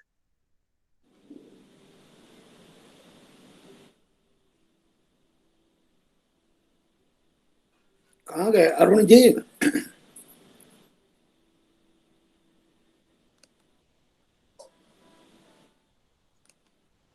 मिथिलेश श्रीवास्तव सर जी, बात अच्छी जा रही है, मैं जहाँ तक समझ रहा हूँ। और एक क्वेश्चन मैं और लेना चाहता जी। हूँ भरत प्रसाद की। जिस तरह भक्तिकालीन कवियों और छायावाद के कवियों को पढ़ा जाता है, क्या कारण है कि वैसी लोकप्रियता बाद के हिंदी कवियों को हासिल नहीं हो पाई? यानी ये भरत प्रसाद जी का सीधे तौर पे कहना है कि जिस तरह से भक्तिकालीन का दौर रहा है, जो जनप्रियता थी, लोकप्रियता थी, उसके बाद छायावाद जो आप देखते हैं सामने दिखाई देता है, उन लोगों की जो लोकप्रियता थी, पॉपुलैरिटी थी, वह हिंदी कवि यानी कि उसके बाद मतलब छायावाद के बाद मानिए अब तक की पीढ़ी उतनी लोकप्रियता नहीं। अगर कोई कहे कि अरुण सितांश बाजार में निकल रहे हैं, तो लोग कहें कि हाँ एक कवि जा रहा है, एक अरुण सितांश जा रहे हैं। जो आपके करीबी इर्द गिर्द के लोग होंगे वो कह सकते हैं, नहीं तो वो कहेंगे कि हाँ यहाँ ये इंटर कॉलेज में पढ़ाते हैं, ये हैं वो हैं, बड़ा स्मार्ट दिखते हैं, चाहे कुर्ते पर टिप्पणी करेंगे, चश्मे पर टिप्पणी करेंगे, या हमारी लापरवाही या कुछ क्रिटिसाइज कर सकते हैं, कविता कवि पर नहीं करेंगे। वो लोकप्रियता कहाँ गई, क्या लोकप्रियता है या नहीं है, ये जानने के लिए इन्होंने क्वेश्चन किया है। और बहुत यह गंभीर प्रश्न जिसको मैं मानता हूँ कि भक्तिकालीन कवि और छायावाद के बाद ही कवि की लोकप्रियता हिंदी कवियों को हासिल नहीं हो पाई। तो क्यों नहीं हासिल हो पाई, मिथिलेश सर? ये आपका सवाल अच्छा सवाल है। अब देखिए कि कालिदास अपने गांव से चले जाते हैं उज्जैन। आवाज आ रही है क्या? आ हाँ रही है। आवाज।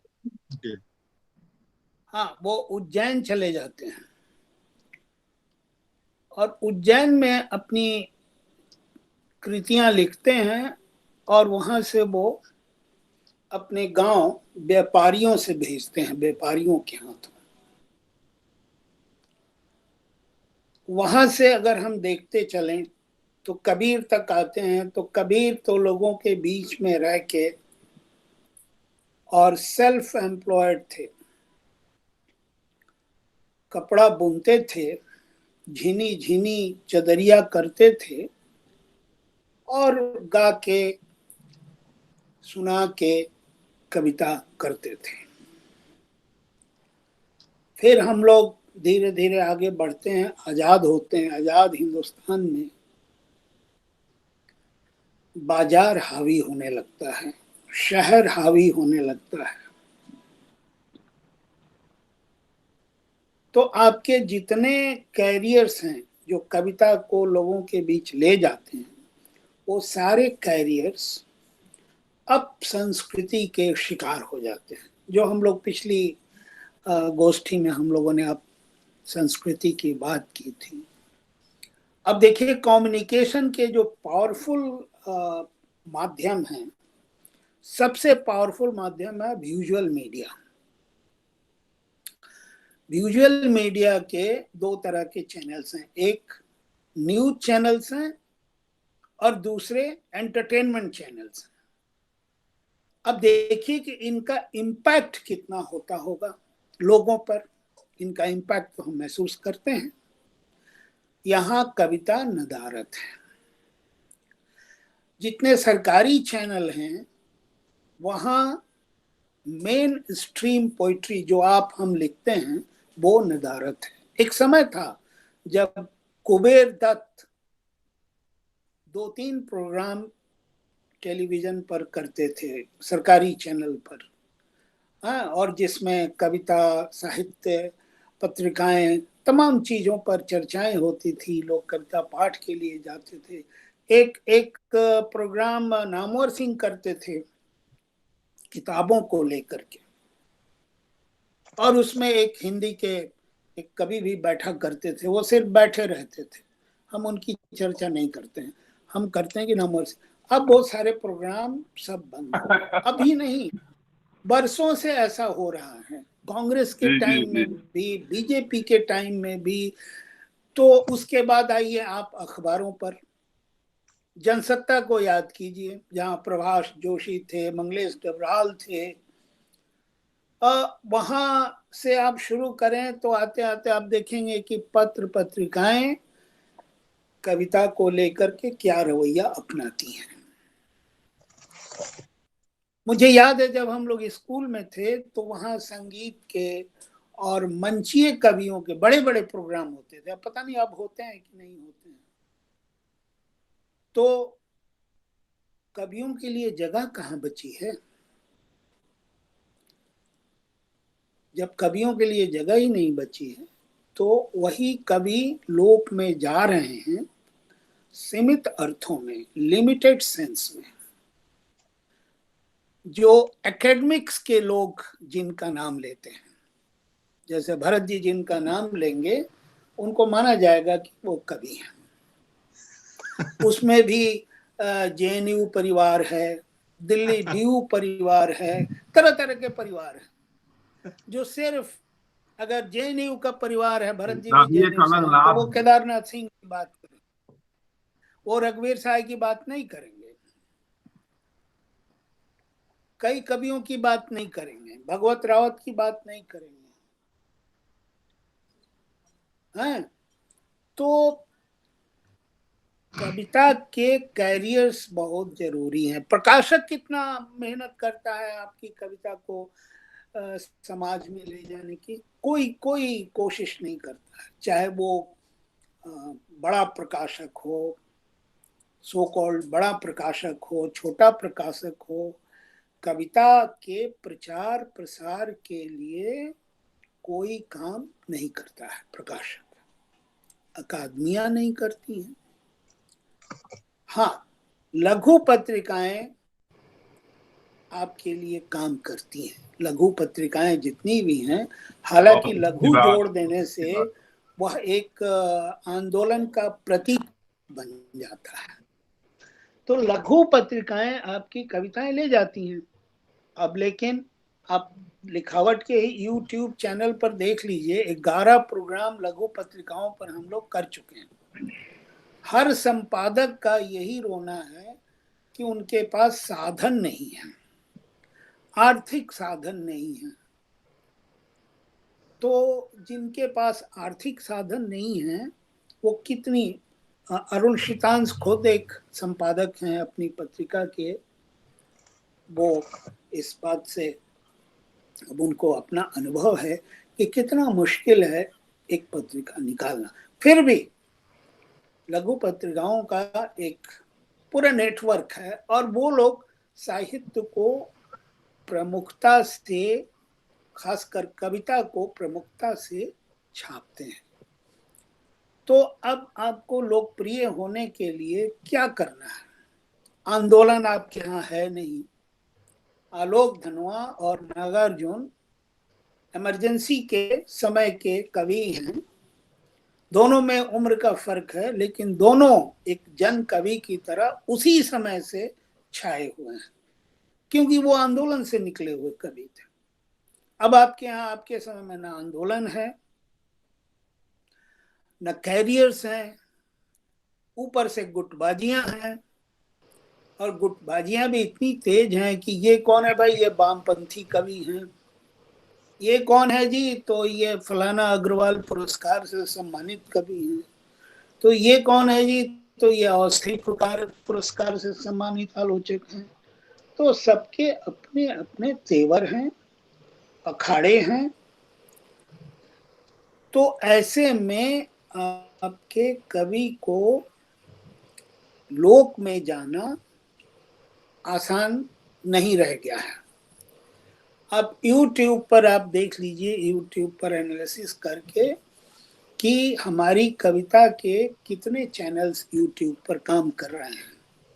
बहुत कम आपको YouTube पर ऐसे चैनल्स मिलेंगे। तो जहां इम्पैक्ट है कविता को लेके, जहां इम्पैक्ट पढ़ने वाले कैरियर्स हैं, वो कैरियर्स ने तो आपको छोड़ दिया है। और आपके हम लोग खुद भी इस तरह से पीढ़ियों का निर्धारण करते हैं, इस तरह से समकालीनता को परिभाषित करते हैं कि तमाम लोग छूट जाते हैं, उस परिभाषा से बाहर हो जाते हैं। हम लोग एकेडमिक्स में, यूनिवर्सिटीज में, कॉलेजेस में जो पाठ्यक्रम तैयार होता है, एक तो उसका प्रोसेस ही बहुत स्लो है, बरसों लग जाते हैं सिलेबस को बदलने में। अब उसमें अच्छा तो केदारनाथ सिंह हैं तो अनामिका तो जरूर होंगी कोर्स में, अच्छा ये मंगलेश डबराल हैं तो फला जी तो जरूर आएंगे। तो आप बताएं कि आपकी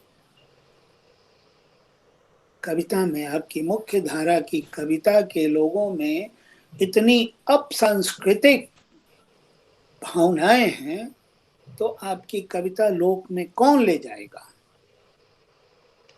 बहुत अच्छी बात, आलोक बहुत। धनवा का नाम हम लोग इतना लेते हैं, आलोक धनवा एक समय के बाद भुला दिए जाएंगे, भुला दिए जाएंगे। विष्णु खरे भुला दिए जाएंगे। क्या वजह है कि विष्णु खरे को अगर साहित्य अकादमी को एक मानक मानते हैं, मानते ही हैं, क्यों नहीं मिला विष्णु खरे को? आलोक धनवा को क्यों नहीं मिला? रघुवीर साहब कहते हैं, एक इंटरव्यू जो मैंने लिया था, वो किताब जिसके बारे में बता रहा था कि हम लोग ये मानते हैं कि ये काम पूरा नहीं हुआ, और यह भी मानते हैं कि बिना नई पीढ़ी के पूरा भी नहीं हो सकता है। काम से मतलब वास्तव में रचना कर्म से है, उपलब्धियों से नहीं। तो इस परिभाषा में तो आलोक धनवा आते हैं। मैंने तराजू लेके, अगर आप अरुण शीतांश एक तराजू लेके एक तरफ दुनिया रोज बनती है को एक पलड़े में रखें और दूसरे पलड़े में उनके समकालीन कवियों के 5-5 संग्रह रख दें, तब भी आलोक धनवा भारी पड़ेंगे। सही बात। तो ऐसा क्यों होता है? भगवत रावत की कविताएं, भगवत रावत को धीरे धीरे हम लोग भूलते जा रहे हैं। क्यों ऐसा होता है? तो लोक में जाने के लिए सबसे बड़ी बात है कि कैरियर्स में ईमानदारी आनी चाहिए, कैरियर्स की अपसंस्कृति खत्म होनी चाहिए। अखबारों का इतना प्रसार है और वो कविता से परहेज कर रहे हैं। अब तो मार्केटिंग उस पर हावी है। मार्केटिंग के लोग अखबारों पर वो तय करते हैं कि क्या छपेगा क्या नहीं छपेगा। हाँ, अगर कोई हमारे आपके जैसा कोई पागल वहां चला गया है अखबार में, तो अपन अपना पागलपंथी वो दिखाता है। तो वो पागलपंथी दिखाता है, जब तक मजबूत रहता है तब तक वो दिखाता है। तो अब इसमें आप देखिए ना, कई लोग हैं जिनका कोई नाम नहीं लेता है। तो इसमें आपको बहुत लोकप्रिय लोक में जाने के लिए सारी चीजें जब तक ईमानदार नहीं होंगी, उनमें अपसंस्कृति की समाप्ति नहीं होगी, लोक में नहीं जा सकते हैं। अरुण जी। हाँ, बहुत अच्छी बात आपने कही और एक तरह से आक्रोश भी प्रकट किया, ऐसा लगा। तो बात तो आपने 100%, 102% मैं कह सकता हूँ कि सही कहा आपने। मैं अपनी बातें बहुत कम समय लेते हुए कहूँगा, क्योंकि अभी तो हम लोग दूसरे ही क्वेश्चन में फंसे हुए हैं और अभी पूरा भरत भाई के हाँ साथ हाँ, जा बड़ी तो क्वेश्चन था हम लोग का कि जिस तरह भक्तिकालीन कवियों और छायावाद कवियों को पढ़ा जाता है, क्या कारण है कि वैसी लोकप्रियता बाद में हिंदी कवियों को हासिल न हो पाई? मेरा जहां तक समझना है सर, कि एक आरा में हीरा ठाकुर होते थे, जैसे भिखारी ठाकुर लोकप्रिय हुए, महेंद्र मिश्र लोकप्रिय हुए, भिखारी ठाकुर और महेंद्र मिश्र दोनों में बहुत बड़ा अंतर था, लेकिन भिखारी ठाकुर ज्यादा लोकप्रिय हुए और महेंद्र मिश्र कम हुए। बाद में चल के महेंद्र मिश्र लोकप्रिय हुए और भिखारी ठाकुर आज भी लोकप्रिय है, महेंद्र मिश्र भी लोकप्रिय है। जैसे आशा भोसले और लता मंगेशकर, दोनों की आवाजें अलग है लेकिन दोनों लोकप्रिय हैं। छायावाद भक्तिकालीन के बाद हिंदी के कवि लोकप्रिय नहीं हुए। तो आपका काम है कविता लिख करके ड्राइंग रूम में बैठना चुपचाप, तो कविता कुंवर नारायण की तरह सबकी लोकप्रिय नहीं हो सकती। मैं जहां तक समझता हूं कि वो समाज के निचले तबके तक कुंवर नारायण की कविताएं शायद पढ़ी जाती हैं, लेकिन हिंदी पट्टी में सबसे अभी कुछ दिनों तक बहुत लोकप्रिय कवि रहे हैं और रहेंगे। इंटेलेक्चुअल वर्ग में तो बिल्कुल रहेंगे। ये दो समाज बना हुआ है समाज के अंदर, एक गांव का समाज है और एक शहर का समाज है। अब शहर का जो समाज है वो कुंवर नारायण को जानता है। आप जो गांव के कॉलेज में जो पढ़ाते हैं, जो जेएनयू से आए हुए हैं, जो बीएचयू से आए हुए हैं, जो जहां से आए हुए हैं, बड़े अच्छे इंस्टीट्यूशन से आए हुए हैं, वे तो जानेंगे कुंवर नारायण के बारे में। लेकिन हम जो छात्र हैं, जो पढ़ते हैं, या हमारी पढ़ाई कई चीजों को लोग पढ़ते हैं, वो जानते हैं, लेकिन कुंवर नारायण को नहीं जानते, वो प्रेमचंद को नहीं जानते, प्रेमचंद की लोकप्रियता को नहीं जानते। अरुण सितांश किस खेत के मूली हैं कौन जानेगा। उसके लिए लोकप्रिय होने के लिए इसके उपाय भी हैं। इसके उपाय तब ऐसे कठिन रास्ते हैं उपाय के कि अगर उसमें जीवन खपा दें हम, तो फिर वही रह जाएगा। बाकी हम सोशल मीडिया और मेन स्ट्रीम से, मुख्य धारा से हम बिल्कुल ही कट जाएंगे। उपाय यह है कि आप कविता लिखिए, चेक्स बनाइए। जो 250 450 की किताबें हैं उसका दाम 10 रुपये 5 रुपये रखिए और साधारण कागज रखिए और स्कूलों में गांव गांव में घूमिए, यात्री बनिए, लोकप्रिय होइएगा, जरूर होइएगा। लेकिन हम अपनी सुविधा प्राप्त करते हुए, बच्चों को पढ़ाते हुए, एरोप्लेन से उड़ते हुए, विदेश की यात्राओं करते हुए और उन्हीं साहित्यकारों के बीच में ही रह करके और अपनी लोकप्रियता और लोकप्रिय होने की बात करते हैं। नक्सलवाड़ी आंदोलन में तो बड़े नाम आते हैं, वेणुगोपाल, आलोक धनवा। वेणुगोपाल देशज पत्रिका में लगातार लिखते थे, उनसे हमारी लगातार बातचीत होती थी।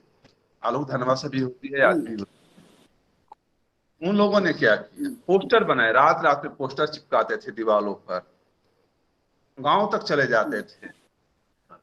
हमने क्या किया, हमने तो सुविधाजनक जीवन जीने की आदी हो गए और लोकप्रिय होने का सपना देख रहे हैं, जनप्रिय होने का सपना देख रहे हैं। ये कैसे हो सकता है? आपको खेत खलिहानों में जाना पड़ेगा। खेत खलिहान जो किसान के लड़के हैं वो तो खेती करना नहीं चाहते हैं, तो आपकी कविता कहां से पढ़ेंगे? आप और हम खेत पड़े हुए हैं, मैं गांव जाता हूं, हमारे बच्चे खेत नहीं पहचानती, कौन सा खेत है, पूरब की दिशा में कौन सा प्लॉट है, पश्चिम में कौन प्लॉट है, उत्तर में कौन है और दक्षिण में कौन है, जबकि चारों दिशाओं में कुछ ना कुछ प्लॉट है हमारा। कविता का भी प्लॉट होता है। जिस तरह से खेत पधार का नक्शा होता है, उस तरह से कविता का भी नक्शा होता है। इस बात को गहराई से समझने की जरूरत है कि कविता को समझने के लिए, उसकी गहराई को मापने के लिए आपको जनता के पास जाना ही पड़ेगा। चाहे वो गांव की कम पढ़ी लिखी जनता हो, कस्बे की कम पढ़ी लिखी जनता हो। ज्योग्राफी का मैं छात्र हूं सर, मैं ही बताता हूँ। एक होता है, मैं बार बार रिपीट करता हूँ, एक होता है अर्बन, जिसको टाउन बोलते हैं, टाउन से बड़ा थोड़ा शहर होता है उसको अर्बन एरिया बोलते हैं, और एक होता है रूरल, गांव, विलेज जिसको बोलते हैं। और दोनों को मिलाकर एक कल्चर बनता है, एक शहर बनता है, कस्बा बनता है, उसको बोलते हैं अर्बन। न अर्बन न रूरल, अर्बन बोलते हैं। वैसे अर्बन एरिया में भी आप, जैसे आरा के आसपास का हम उदाहरण दें, जगदीशपुर, बिहिया, कोइलवर, कुल्हड़िया, इस तरह के छोटे छोटे कस्बे हैं जो थोड़े से बिजली है, थोड़ा सा रोड है, थोड़े से मॉल्स हैं, थोड़े से सुविधाएं हैं दुकानों की, थोड़ा स्वास्थ्य प्राथमिक केंद्र हैं, एक डॉक्टर एमबीबीएस बैठता हो, इस तरह का, जहाँ हजारों डॉक्टर नहीं बैठते हो, जहाँ हजारों वेंटिलेटर की सुविधाएं नहीं हो, जहाँ हजारों मॉल्स नहीं हो, जहाँ हजारों में गाड़ियां नहीं हो, वहां कविता को पहुंचाने की जिम्मेवारी प्रकाशकों की थी। ये प्रकाशकों ने क्या किया, लाइब्रेरी एडिशन बना बना करके और कवियों के साथ न्याय किया और बेच दिया लाइब्रेरी में किताबों को। आप लोकप्रिय कहां से होइएगा? इतना लेखक की जिम्मेवारी हो गई, अपनी किताब छपवाइए, अपने ही वितरित करिए, अपने ही लिखवाइए, अपने ही आलोचना लिखवाइए, अपनी समीक्षा लिखवाइए और अपने ही बांटिए और अपने ही लोकप्रिय हो जाइए। ये लोकप्रियता का आलम नहीं है। प्रियता और जनप्रियता का चीज समाप्त हो चुका है। मैं नहीं मानता हूं कि आज कोई कवि लोकप्रिय है आज के डेट में। जब थे तब थे, आलोक धनवा भी जब थे तब थे, आज भी लोकप्रिय नहीं है, ये मैं कह सकता हूं। आप जा सकते प्रेमचंद के बारे में, प्रेमचंद्र बोलता है सब लड़का, उसकी माँ प्रेमचंद्र, प्रेमचंद नहीं बोलने आता। जो शुद्ध साहित्य को समझ नहीं रहा है, जो विशुद्ध साहित्य को पढ़ नहीं रहा है, वो उसका अपना ही इतना काम है। जैसे मिथिलेश सर ने कहा बाजारवाद, उसका जीवन इतना व्यस्त हो चुका है, उसका अपना काम इतना ज्यादा बढ़ गया है 21वीं सदी में कि वो आपके साहित्य को पढ़ने की फुर्सत नहीं है। हाँ, वो कैरियर के रूप में अगर पढ़ता है, वो जेएनयू में जाकर पढ़ता है, बीएचयू में जाकर पढ़ता है, एएमयू पढ़ता है, या मगध विश्वविद्यालय, वीर कुंवर सिंह विश्वविद्यालय, मंडल और छपरा, जहां जहां भी पढ़ता हो विश्वविद्यालय में, वहां से पढ़ेगा, वो कुछ जानेगा। वो कुछ जानेगा कि अरुण सितांश नाम के एक प्राणी हैं। अगर उसको रिसर्च पेपर दिया गया तो जान जाएगा। ये नॉर्थ इंडिया में सबसे बड़ा संकट है लोकप्रिय होने के लिए। आप एक बार साउथ इंडिया चले जाइए, आपको लगभग सारी यूनिवर्सिटी के जो प्रोफेसर आते हैं वो सब जान जाएंगे और सब चर्चा करेंगे, वहां के छात्र चर्चा करेंगे, आपको लोकप्रिय बना देते हैं। एक ही देश में दो तरह के बातें हैं, साउथ इंडिया में, जिसको दक्षिण भारत बोलते हैं, बांट दिए हम लोग, एक नॉर्थ इंडिया में, इस तरह की बातें।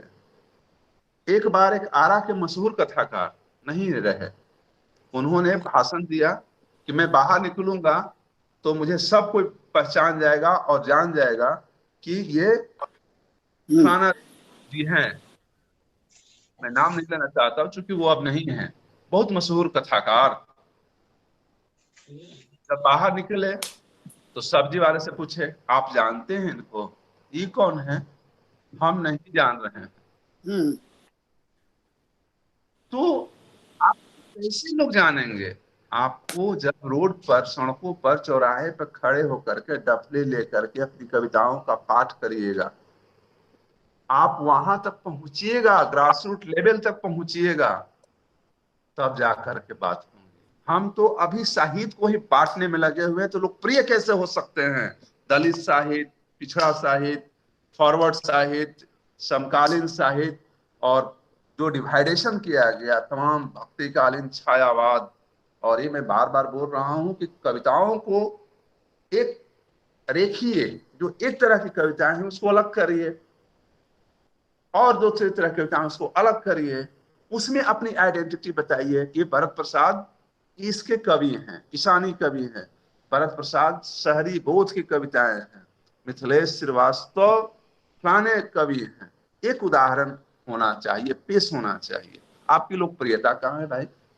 लोकप्रियता बनाने के लिए या बनाई नहीं जाती, वो बन जाती है। आपको घर परिवार को भी थोड़ा त्याग देना पड़ेगा, आपका लड़का का करियर चौपट हो जाएगा। जो भागम भाग जो स्थिति बनी हुई है इस बाजारवाद के युग में, ग्लोबलाइजेशन के युग में, अरे भाई देखिए कि लोग कह दिए, नारा उछाल, इतिहास का अंत, कविता का अंत। कहां अंत हुआ? अभी तक तो अंत नहीं हुआ। ये तो अनंत विस्तार लिए जा रहा है। जो पढ़े लिखेंगे, हम रोते हैं वो क्या है, वो साहित्य है। हम गाते हैं, क्या है, साहित्य है। हम हंसते हैं, क्या है, साहित्य है। वो रोइए गाइए समाज के बीच में जाके मेले में। मेले की संस्कृति खत्म हो गई आपकी। जो मेले लगते थे, हाट बाजार लगते थे गांवों के, वो मेले कहाँ हैं आज के दिन? वो नहीं है। उन मेलों को जीवित करना पड़ेगा। उन मेलों में जाकर कविता पाठ करनी पड़ेगी। आपको 1000 लोग जान जाएंगे, लोग जाकर चर्चा करेंगे, ऐसी बात नहीं है। मैं पिछले कार्यक्रम में बताया था कि मैं तिलक में, शादी में, जो घर में जितनी पत्रिकाएं आती थी मैं डिस्ट्रीब्यूट करता था, फ्री में नहीं करता था। पूछिए क्यों? क्योंकि मैं 2 रुपए, 4 रुपए, 5 रुपए में लेता था। गांव में ऐसी संस्कृति है कि फ्री में बांट दीजिएगा, फेंक देगा कूड़ा समझ करके। वो पैसा लगाया है इसलिए बचा कर, अरे मेरा पैसा लगा हुआ है, मैं किसी को नहीं दूंगा, या पढ़ के हमको दे देना, इस तरह से वो कहेगा। जिस तरह से दलित साहित्य स्मशान घाट पर जाकर के चैप्स बुक, सस्ती किताबें बिछा देते हैं और वहां किताबें पढ़ी जाती हैं। एक तरफ लाश जल रहा है और वो बिछाकर पढ़ रहे हैं, वहां लोग खरीद लेते हैं 5 रुपए 10 रुपए किताबें।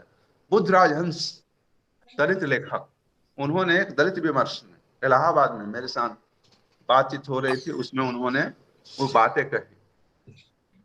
तो लोकप्रियता का कोई आधार बनाना होगा या उसको उसके बीच जाना होगा। लोकप्रिय कोई भी चीज, एक गायक है, वो गायक घर में गाएगा तो लोकप्रिय हो सकता है क्या? उसको बाजार में जाना पड़ेगा, सोशल मीडिया में जाना पड़ेगा, तब लोकप्रिय होगा। ये बड़ी खुशी की बात है। आए दिन जो घरेलू औरतें हैं जो सोशल मीडिया पर हैं, वो आपका साहित्य पढ़ रही हैं, इसलिए आप थोड़े लोकप्रिय हैं, हम थोड़े लोकप्रिय हैं। घरेलू महिलाएं हैं जो साहित्य में नहीं लिखती हैं, अगर आपसे जुड़ी हुई हैं 5000 में, तो आपसे जुड़ी हुई हैं तो आप लोकप्रिय हैं। वो पढ़ रही हैं, वो कहीं ना कहीं चर्चा करती होंगी, करती हैं। ये मेरे साथ घटना घटी है। एक कविता मैंने लिखी, पांव धो पिया के गांव। दैनिक जागरण के विशेषांक में, अखबार के विशेषांक का जो पेज आता है, पटना से निकलता था। जाति के नाव था, उस संदेश का रहने वाला था। तो उस कविता में जिक्र था कि वो एक, जब हम लोग जाते थे गांव में रिलेशन में फुआ के यहाँ, तो वो क्या पांव धोती थी, पांव धोते धोते अपने आंसू, अपने दुख व्यक्त करती थी, और वो आंसू से भी पैर धो जाते थे, और वो भी रोती थी और हम भी रोते थे। उसका जिक्र थी उस कविता में। और थोड़ा विस्तार में जाए तो गंगाजल लेकर आती थी, पानी फेंट करके पाँव को धोती थी, सहलाती थी, और हर बात पाँव धोने के क्रम में ही कह देती थी। खाना बनाती थी, खिलाती थी, 8-10 दिन रहते थे, मजे से खिलाते थे। इस संस्कृति, ये मैनर, तरीका ऐसा बदल गया, हमको जाने की फुर्सत नहीं है। किसी के बेटे की शादी हम नहीं जा पाते। अभी तो मिथिलेश श्रीवास्तव की कविता में सुनाया, 4 कंधे देने वाले कोई नहीं है कोरोना काल में।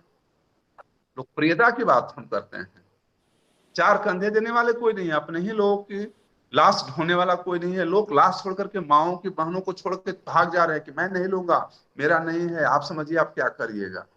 मौत इतना डरावनी, कहीं साहित्य भी इतना डरावनी ना हो जाए। ऐसा होगा नहीं जब तक पृथ्वी पर मनुष्य है। मैं जहां तक समझता हूं, मुझे बहुत शालीनता के साथ कहना पड़ रहा है कि, और स्पष्ट तरीके से कहना पड़ रहा है कि भक्ति कालीन के कवियों को देखिए, वो घूम घूम करके लोग लिखते थे।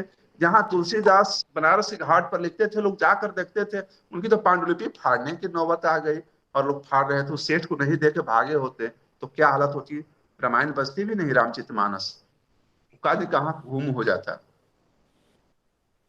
छायावाद के कवियों के, वो हर जगह जा जा करके वो पाठ करते थे। एक मित्रता थी, एक भाव था, भाईचारा।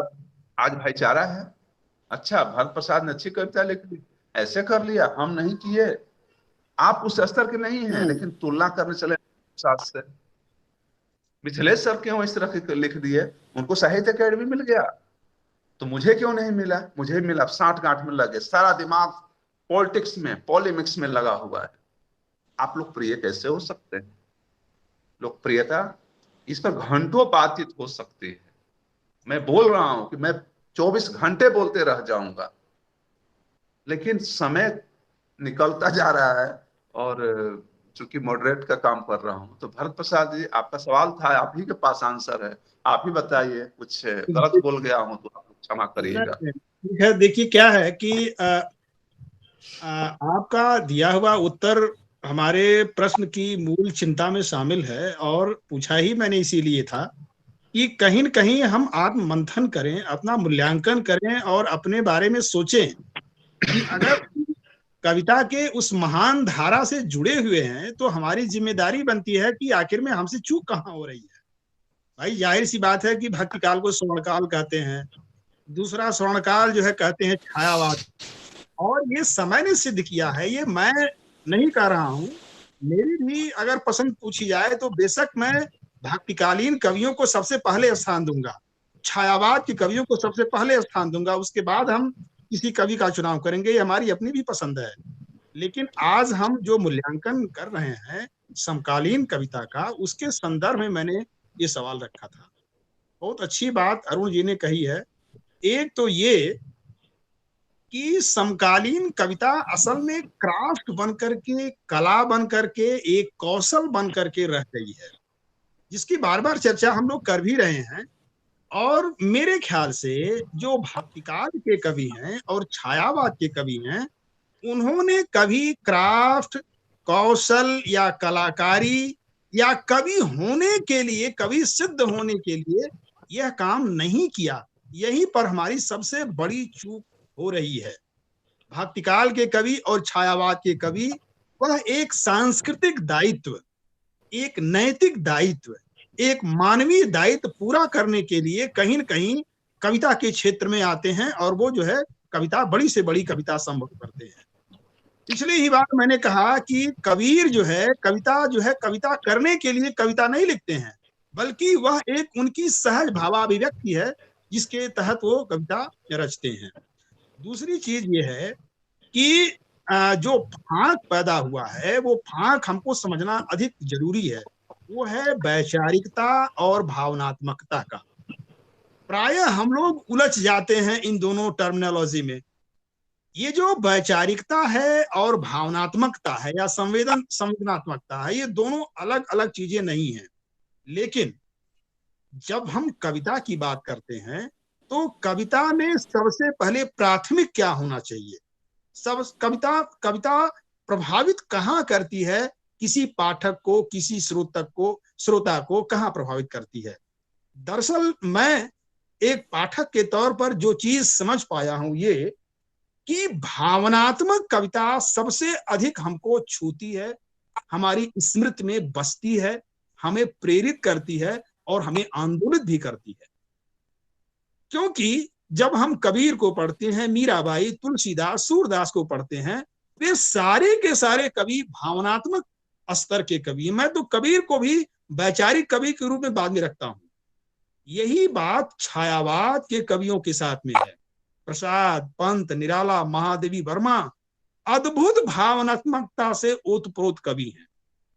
और यही जो थाती है, यही जो धरोहर है, यही जो सिखावन है, यही समकालीन कवियों ने छोड़ दिया। हम बड़े वैचारिक हैं, हम बड़े बुद्धिजीवी हैं, हम बड़े पढ़े लिखे हैं, अधीत हैं, न जाने क्या क्या है, लेकिन हमने जो छोड़ा, हमने जो त्याग दिया, वो है भावनाशीलता। अब ये जो भावनाशीलता है, यह विचार से अलग नहीं है। ये मैं विशेष रूप से कहूंगा कि प्रायः जो बुद्धिजीवी लोग होते हैं वो भावनात्मक कविता को कमजोरी मानते हैं। मैं इसको कमजोरी नहीं मानता। मेरा ये कहना है कि भावनात्मकता आपके मौलिक वैचारिकता से समृद्ध होना चाहिए, ओतप्रोत होना चाहिए। लेकिन अगर आप सोचिए कि संगीत, आप किस संगीत को पसंद करते हैं, किस प्रकार की संगीत सबसे ज्यादा आपके मन को छूती है? वह संगीत छूता है जो आपके भावना के तारों को झंकृत करता है, जिससे आप झूमने लगते हैं, जिससे आप बहने लगते हैं, जिसमें आप तरंगित होने लगते हैं। वही संगीत सबसे ज्यादा आपको छूता है। यही बात कविता के साथ में है। रामचंद्र शुक्ल के उस निबंध को याद कीजिए, कविता क्या है। उसमें एक प्रसंग आता है, बड़ा मार्मिक प्रसंग है रामचंद्र शुक्ल के उस निबंध में। उन्होंने दिखाया है कि कैसे कवि को होना चाहिए, और वो दिखाते हैं कि कैसे खेतों को देख करके, बहते हुए नालों को देख करके, उड़ती हुई चिड़ियों को देख करके अगर हमारा मन न रम गया, अगर हम नाचते मोर को देख करके अगर झूमने न लगे, तो फिर हम कभी किस अर्थ में हुए। अब ये जो झूमना है, ये जो नाचना है, ये जो मस्त होना है, यह विचार से नहीं होता है, ये भावना से होता है। और जब वही भावना आप कविता में जोर शोर से प्रकट करेंगे, तब जा करके आप जो है कहीं कहीं उसी तरह की कविताई को संभव करेंगे। लगभग आज के कसौटियों पर, आज के अर्थ में, आज के तमाम सारे संदर्भों में जिस तरह से भक्ति काल के और छायावाद के कवियों ने संभव किया था। मैं कुछ उदाहरण देता हूं।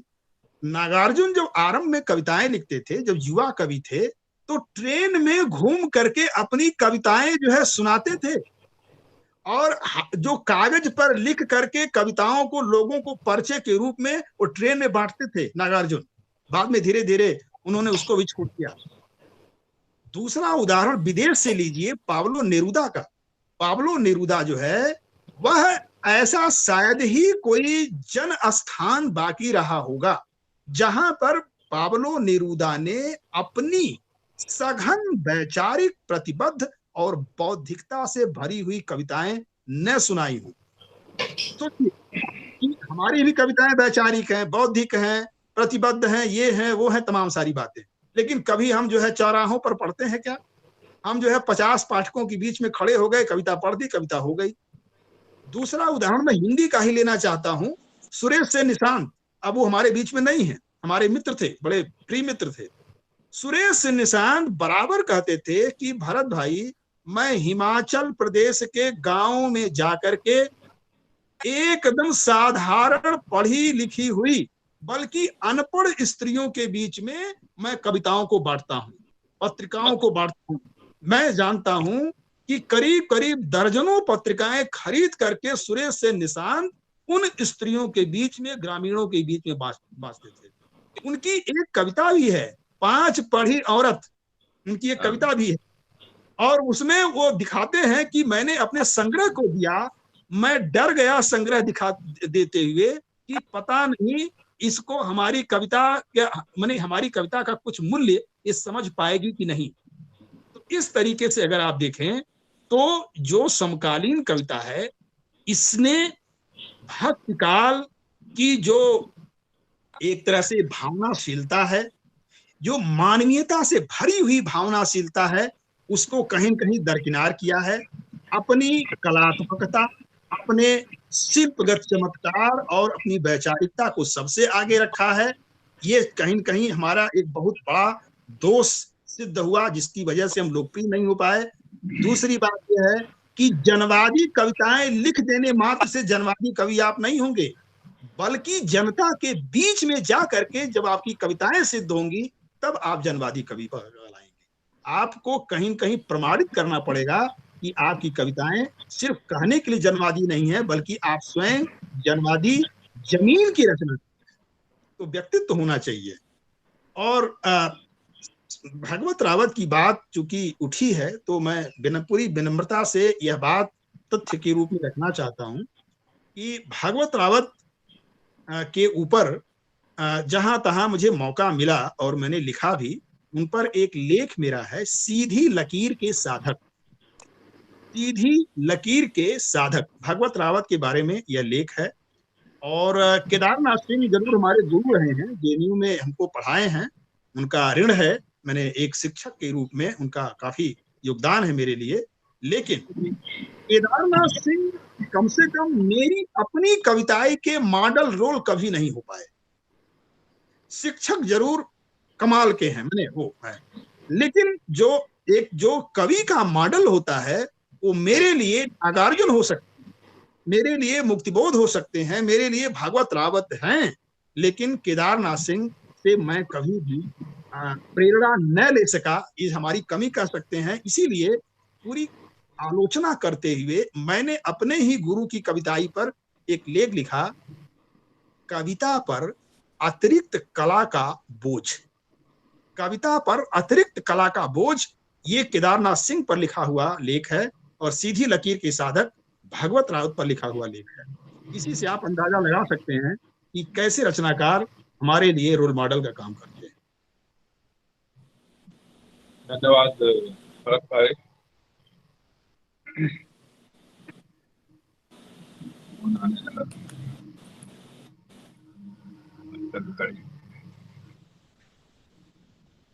तो अरुण भाई, मेरे ख्याल से धीरे धीरे समय हो रहा है, बाकी सवालों पर हम लोग अगले बार विचार करेंगे। हाँ, तो हम लोग दो क्वेश्चन तो ले लिए हैं। हाँ, तो आगे क्या करेंगे हम लोग? इसका एक्सटेंड करेंगे।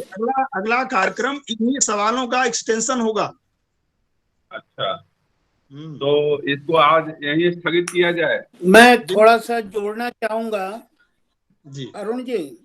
जी मैं सर। थोड़ा सा जोड़ना चाहूंगा। ये बात तो सही है, भरत जी ने अच्छी बातें कही। ये बिल्कुल सही है कि मेरा भूगोल क्या है।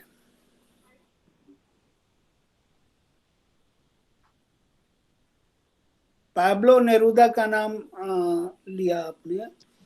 पाब्लो नेरूदा के बारे में कहा जाता है कि पाब्लो नेरूदा के पीछे जब सरकार पड़ गई तो वो भागने लगे। भागते भागते खदान मजदूरों के बीच पहुंच गए। बिल्कुल बिल्कुल, हाँ, ये उदाहरण अब आपने ज्यादा स्पष्ट की। हाँ, तो उन्होंने मजदूरों के बीच कविता सुनाई, लेकिन उनका कॉन्फिडेंस हिल गया पाब्लो नेरूदा का।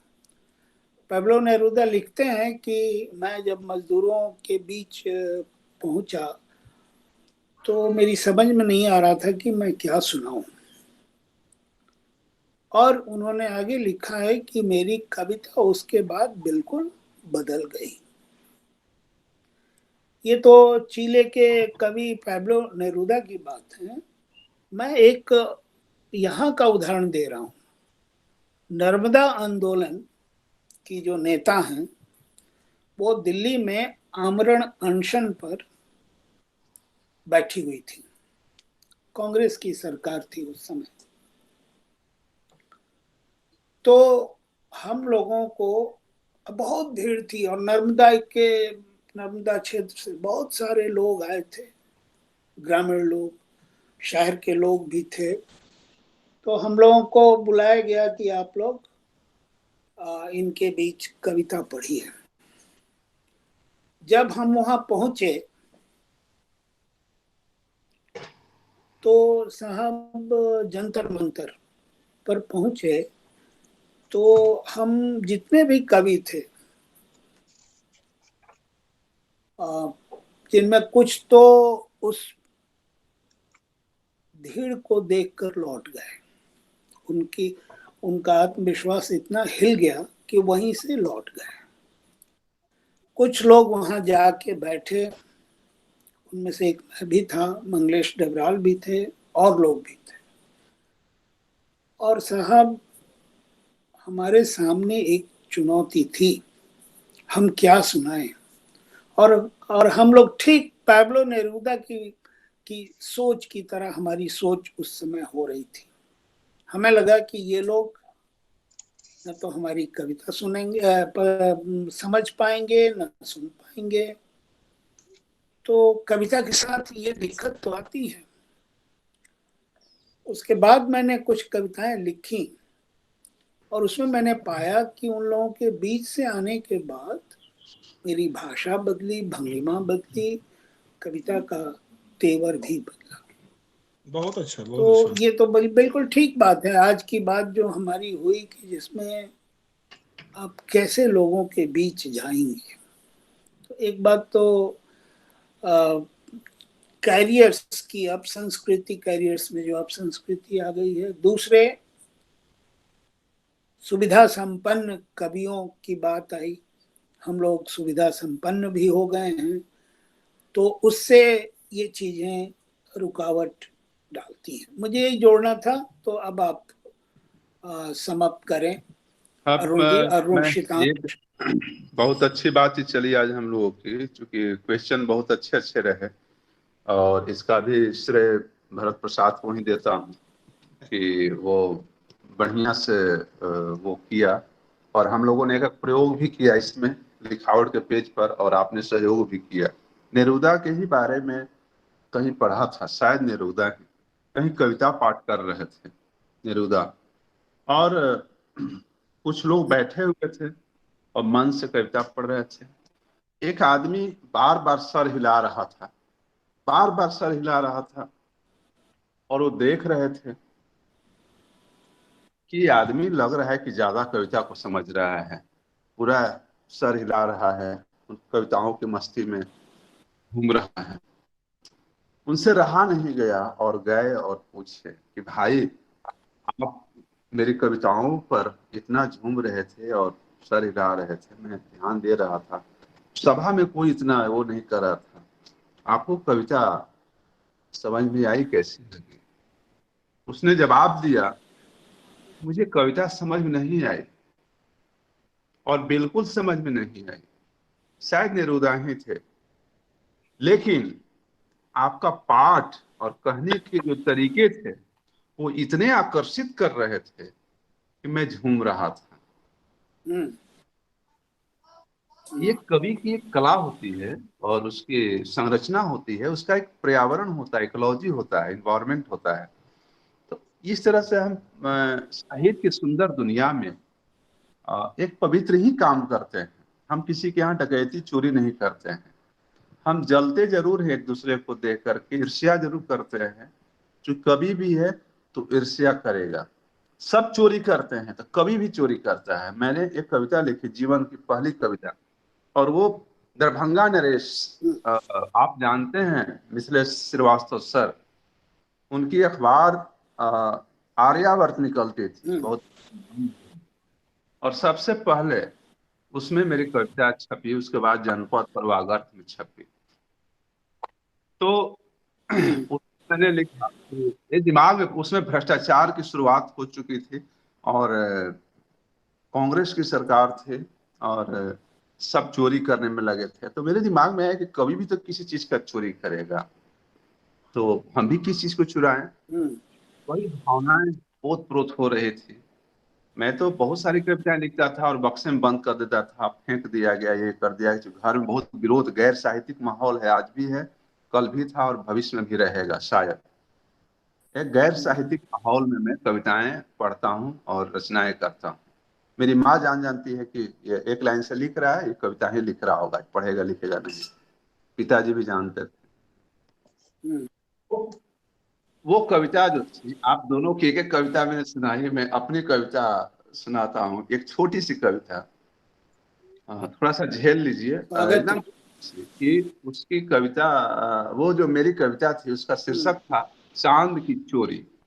वो पहले संग्रह एक ऐसी दुनिया की तलाश में, वही एक कविता ही याद है और मेरी कोई कविता याद नहीं है। चांद की चोरी, किसी ने सत्य की चोरी की, चोरी की झूठ की प्यार, किसी ने सत्य की चोरी की, चोरी की झूठ की प्यार की, शायद सब ने मिलकर चोरी की देश की, शायद सब ने मिलकर चोरी की देश की, शहर ने देहात की, माली ने फूल की, प्रेमिका ने प्रेम की, मैंने तो चोरी की चांद की, मैंने तो चोरी की चांद की।